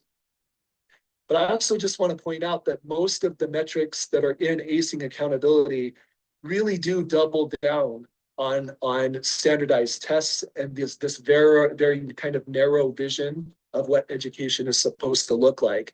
One of the things that I think we have room to grow on is this idea of alignment, which you've also heard about today. Superintendent Ebert didn't talk about it today that I heard anyway, but you're all aware of the Nevada Portrait of a Learner North Star that has been created through lots of feedback across the state, throughout school districts, with student voice, all of these things. If this accountability system that we are working to reshape doesn't align with that North Star of the Nevada Portrait of a Learner, then all of that work has been wasted. And we'll continue to have the frustrations that we have with lack of alignment because what we're measuring doesn't line up with what this vision is that's been articulated. So current accountability models, this is into a little bit of new content here. You're aware of the NSPF, Acing Accountability. You heard a little bit about that today. I know that the governor and his staff released his audit on school districts. We have the governor's 3-year education policy, which is very kind of rigid on the goals that are outlined. And the superintendents and the school districts are attempting to quantify all of the other ways that we're accountable to.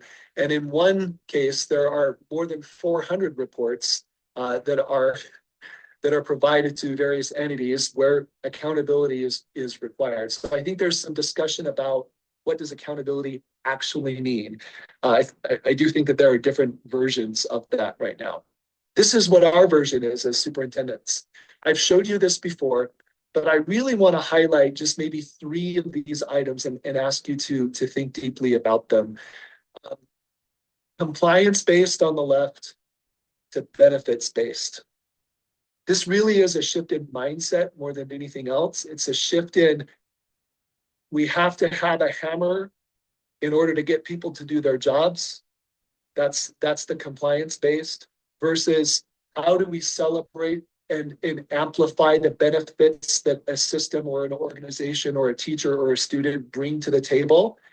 How do we amplify those benefits? And then how do we work on the things that need to be worked on? Those are 2 different mindsets.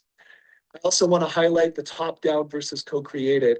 The wonderful thing about the Nevada Portrait of a Learner is that it has had voice from many stakeholders. We would encourage the esteemed individuals on this panel and other folks who are working on accountability to, we have to create this together. I said that on my second slide. The best systems are ones that are done with everybody's voice involved and that is not one group doing it to another group. And last, let me just maybe highlight one more here. I think demoralizes stakeholders, the very bottom, to empowers stakeholders' collaborative ownership. We know as educators and you know as legislators how important stakeholder ownership is to education. And I purposefully avoid the word buy-in there because I think buy-in is different than ownership. We want ownership. And sometimes as some of you said today, some of the ways that learning is being quantified right now can be very, very disenchanting. And it's not that anybody wants to avoid that students can learn better than they are currently learning, and that all of us can perform better than we're currently performing. I think there's widespread acceptance of that. What I think we would say in this shift here is that there are many ways to show that learning. And if their agency and voice is honored, and they're allowed to show their learning in ways that make sense to them and that's meaningful for them, then you're going to see a lot different numbers than some of the ones that you've said today. They still won't be 100%. They'll still probably be way lower than what we want them to be.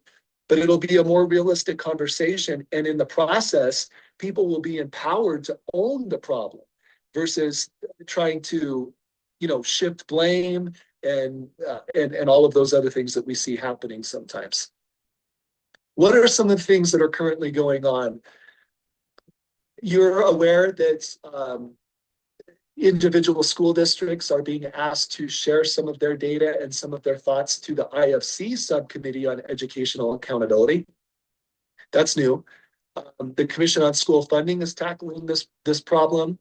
The Commission on Innovation and Excellence in Education has a subcommittee whose purpose is to think about this. I mentioned the innovative measures for acing accountability a little bit before, and I really want to thank Superintendent Ebert and her staff for their commitment to come to you in the next session for funding to do this work.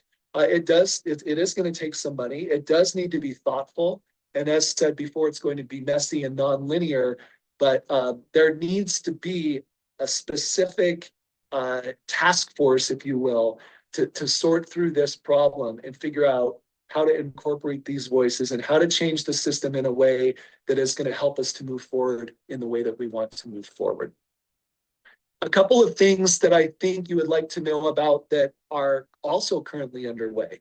And again, a thank you to Peter Zutz and his team in the Accountability Office at the NDE. With his partnership and the superintendent's advocacy, the Smarter Balance blueprint that will be administered 1 year from now is the shortened blueprint. So students will spend approximately 90 fewer minutes testing than they did this year. This is a huge, huge, huge win for honoring student voice and agency and for having meaningful learning within classrooms at the end of the year. We're very excited about that. There's also a pilot that is in the works. This has not been formalized yet, but it's important that you know about it because many school districts use the NWEA/MAP, it's kind of commonly referred to as a formative model to gather information that is immediately available for teachers and for students and for families. Whereas the Smarter Balanced, that information isn't available for months after it's administered.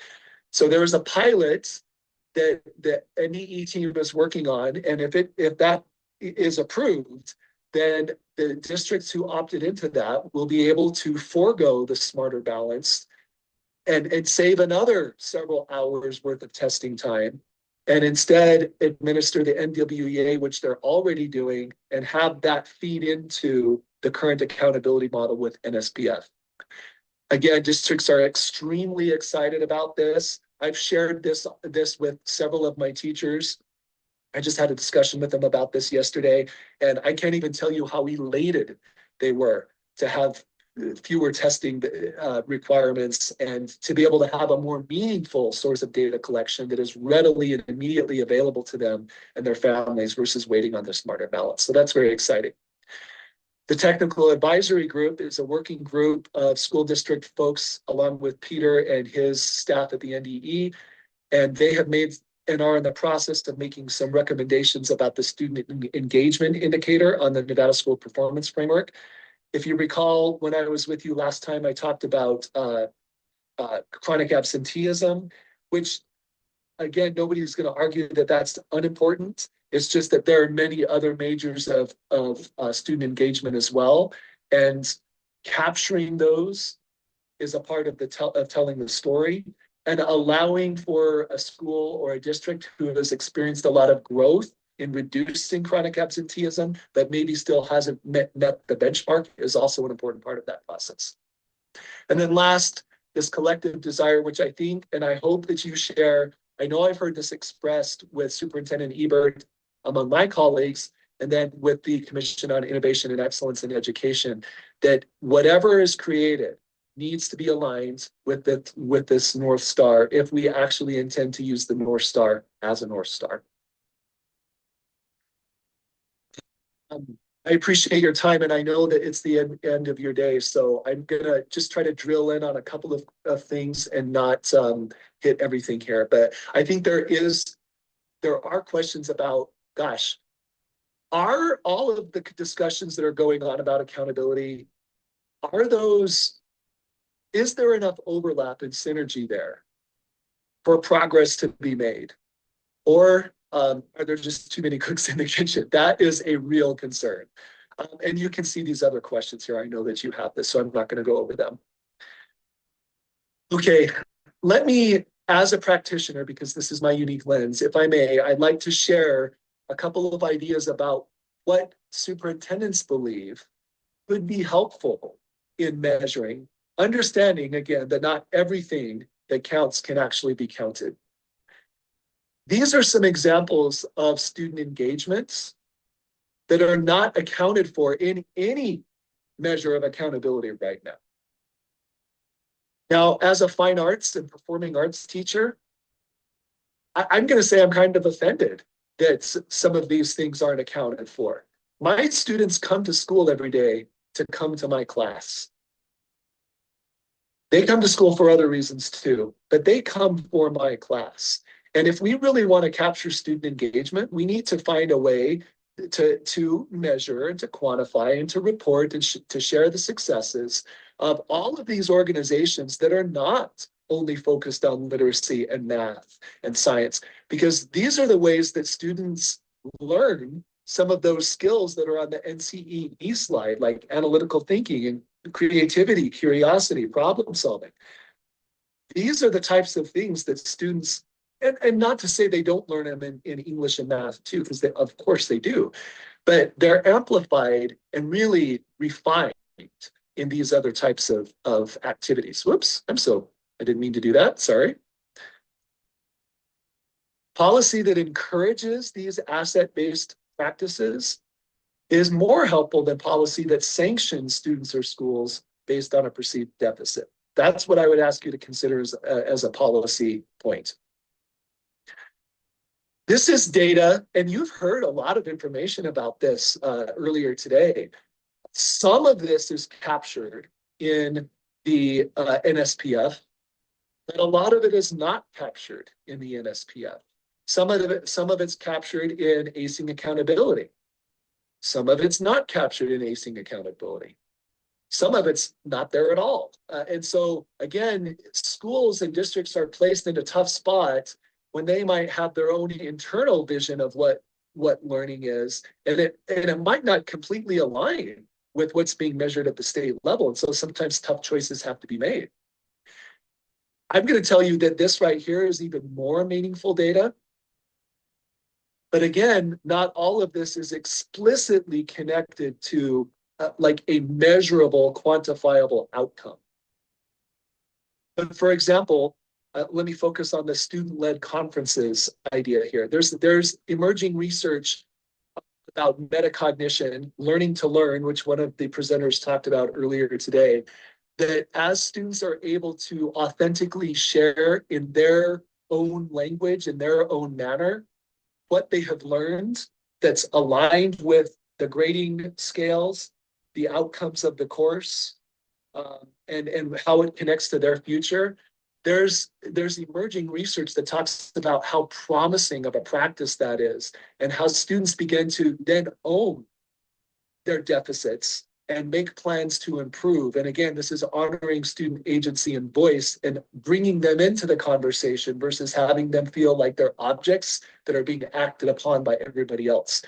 So in my mind, the more students that I can get in my system to have a meaningful student-led conference multiple times per year, I want to be able to tell that story. I want to be able to share that with you. And most of all, I want to be able to do that for my students so that they can show their learning in a way that's not just sitting down at a test at the end of the year. I won't go into greater detail on these unless you have questions on them later, but I just want to offer this as an example of what internal accountability systems already look like. And that if there were flexibility that were granted to districts to report some of these things, then they would be reported, and you would have the opportunity to have more information at your fingertips to make decisions about systems and their effectiveness. Last, I just want to share from the strictly academic standpoint. And once again, I know that ESSA is a requirement, and that was discussed earlier. I'm not, I'm not ignorant to that fact.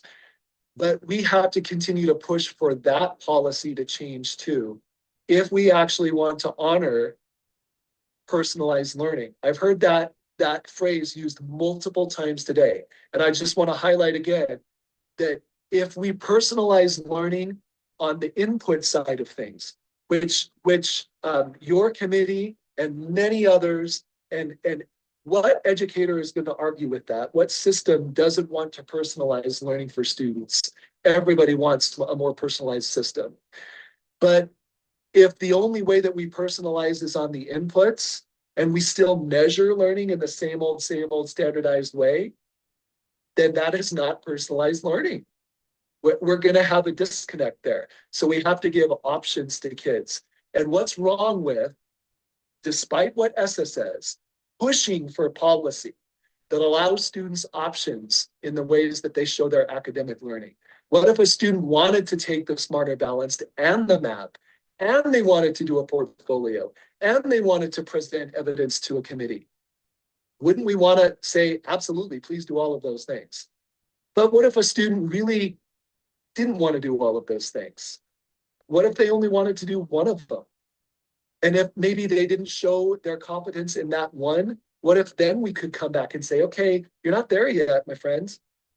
Let's look at a different way. Let's figure out how you can show your learning, or if the learning's not there, what are we going to do to help you get there? That honors voice, that honors choice. And that's not an option that kids have right now. Last example, competencies important to a local system. This is, and I'm just going to be honest with you here, this is from my school district. Our portrait, our vision of learning is leadership development for each and every student. We see each student as a leader. And these are some of the competencies that are snipped from our portrait of a student leader. My system, my community, my stakeholders have said they buy into this. If there was such thing as 80,000%, then they buy into it 80,000%. Okay. So gathering data on this type of competency development, which is very different from what's typically measured in an accountability system. This is the type of data that I'm interested in. And there's no test that's going to measure these things. There's just not. And so I just, again, want to highlight here that this is the type of data that could be collected, and that in a lot of cases is being collected, but it's only being shared within one system. It's not being elevated to your level because the framework doesn't exist for that. And then furthermore, to just highlight that there is no way to quantify these competencies in a test. Students have to show these things, which means that I need to develop ways to give them, or opportunities to give them to show these things. Okay. All right. So here's our invitations, which is what I always like to leave you with. You're going to get the best picture, and I know that many of you do this, but please come into our schools. I would love to have any of you up here in Ely. This is the best time of the year to come here because it's hot down where you are, most of you anyway, in Clark County. And it's just beautiful up here. But any of us welcome you at any time.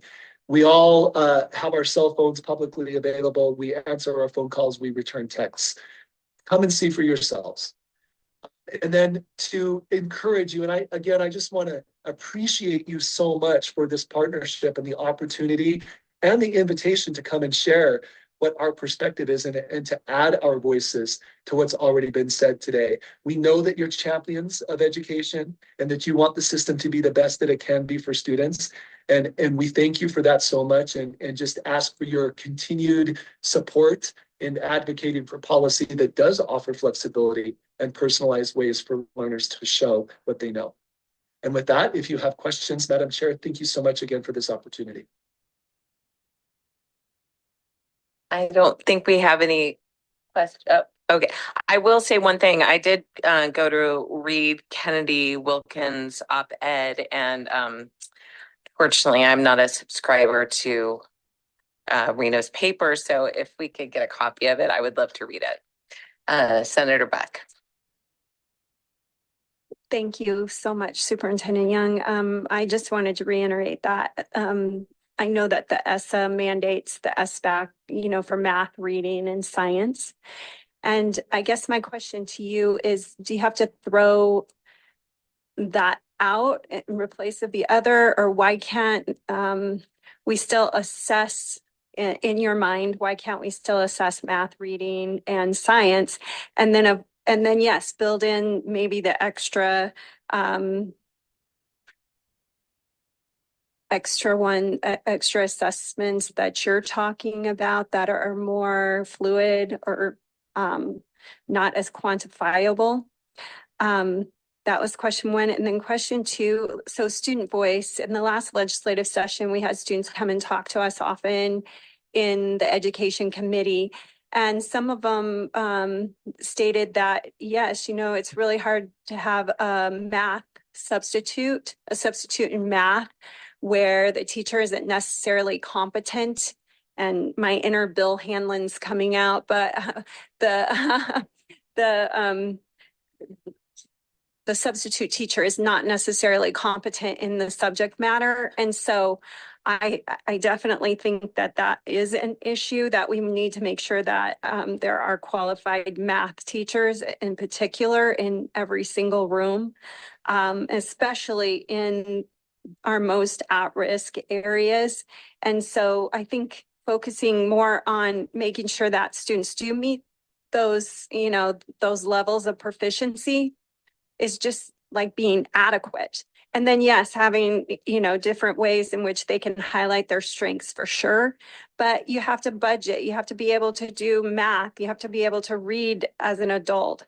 You have to, there's so many things that you need to be able to do in life that I would think that there's just a minimum proficiency that we could compromise on.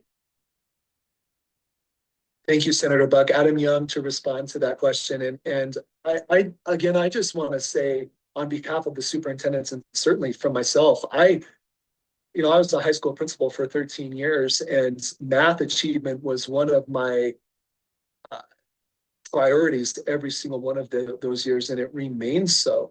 I do not want to represent or suggest that having a minimum competency in or demonstration of mathematical ability, mathematical competence, sorry, let me say it that way, is unimportant and is something that we should let go of. I don't believe that at all. And I know there's not one of my colleagues that believes that either. I think that what we would say is that there would be many ways for students to show that competence. And on many of those items that you just talked about that may not come down to what is right there that's on that test in front of them. We really try to focus on hands-on types of learning experiences and inquiry learning based experiences. And in the perfect world, every student would be able to demonstrate that outcome in the same type of a way, hence standardized, right? And standardized tests are very efficient for that purpose. I think where the nuance comes in is that if we're going to meet students where they are and differentiate based on their learning styles and their input on the instructional side, then there should be flexibility in meeting whatever that competence is defined as, which I agree that has to be there. I just would say that there would be multiple paths in order to show that beyond just one. And in a classroom, as you know, there are multiple paths to do that. It's just that doesn't necessarily manifest itself in that standardized testing environment. And to respond to your smarter balanced question, if I am understanding your question correctly, Senator, I think that my answer to that would be is that ESSA does require that. So I don't think that is going anywhere anytime soon, although in my perfect world, it probably would. But I would still say that the expectation that there is a high level of learning, that can't go away. Nobody wants that to go away. But I would also argue that there are probably higher levels of learning that can be shown in ways that are other than just that standardized test. But a lot of times kids don't get the opportunity to do that. So I hope that answered your question. And Chair, Bilberry Axelrod, thank you for that point on Kennedy's article, and I'll see what I can do about that. Thank you very much. We will go to Carson City for Assemblywoman Hanson. Thank you, Chair. Thank you, Superintendent Young, for being here with us today. I just have a question on slide 16 under efforts to reshape policy. When you mentioned that multiple districts are opting into the pilot with NWEA to replace the Smarter Balance test and such, when is that happening as we speak? Like, when will we see kind of the fruits of that pilot? Thank you, Assemblywoman Hanson. Adam Young. That is an iterative and collaborative process with the Department of Education. Initially, we had hoped to apply for an innovative assessment design waiver. In the end, we opted not to do that. And so Deputy Superintendent Dixon is doing a phenomenal job of, working through all of the regulations about what this potential pilot could look like and what flexibilities would be offered with that and which ones would not be offered with that. So that's all to say that within the next probably 4 weeks, we certainly hope as districts that within the next 4 weeks or so that we have answers to some of those questions. In the best case scenario, the NWEA would replace Smarter Balanced. As I said in my presentation, there's also a possibility that it wouldn't replace and that districts would be allowed to pilot it in addition to giving the Smarter Balanced, which I think fewer people would be excited about, but are still interested in just as alternatives, right? And it's not that anybody wants to vilify the Smarter Balanced. I think it's just that the data that's available through MAP and NWEA is more valued by our educators. It's more valued by students, and it's immediate. And so in that way, it's a lot more helpful than what the Smarter Balanced is that comes, 3 or 4 months after it's actually administered. And so I hate to be vague, but that is the best answer that I have to that question. Thank you, Chair. Thank you so much. Yes, and thank you for being here.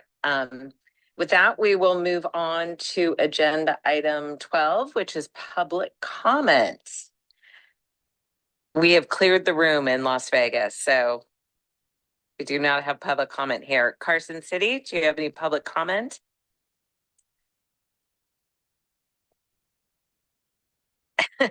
The room has been cleared in Carson City as well. BPS, is there anyone on the phone lines?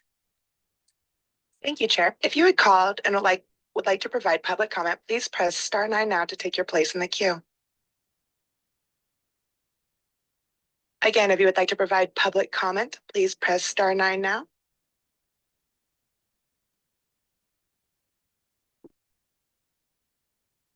Good morning or good afternoon, Chair and members of the committee. This is Dora Martinez, DORA-MARTINEZ, and I am the legislative liaison for Nevada Council of the Blind and an activist for the Nevada Disability Peer Action Coalition. It's interesting that I did not hear anything relating to students with disability or 504 or anything like that, or people with IEPs, and maybe it happened earlier today and I just logged in at 11:45. But we really need to be aware that there are those students who are American Sign Language learners and students who are blind who need braille lessons, and they are not getting that met in this state. And I know that when I'm working with some parents who are not getting the teachers who knows braille to teach their students. Just imagine yourself as a blind person who is being read to instead of being taught how to read. This is what the NV the Nevada education is treating some students who are in the rural area. So please put that in your radar. If it's not being reported, it's probably because the superintendent or whoever's running the show is not aware. But I am bringing it to your attention and hope that we can work together to, instead of the school district being sued, that we are paying attention to our students and including them and their parents at the table, so they have the equal playing field as decided counterparts of students. Thank you so much for your attention and enjoy your day. Thank you so much. BPS, next caller. Chair, the public line is open and working, but there are no other callers at this time. Thank you very much. Okay, with that, we will go to our final agenda item, which is adjournment. Thank you to the members and everyone who came today. And an archived version of today's meeting will be available online. As I mentioned earlier, that AI presentation should be uploaded within the next few days. I don't know when our next meeting is. I don't. June 20th. Our next meeting is June 20th. I plan to be in Carson City, I believe. So I think that's the meeting. Anyways, that's all I have. We are adjourned.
Now, that was so much information.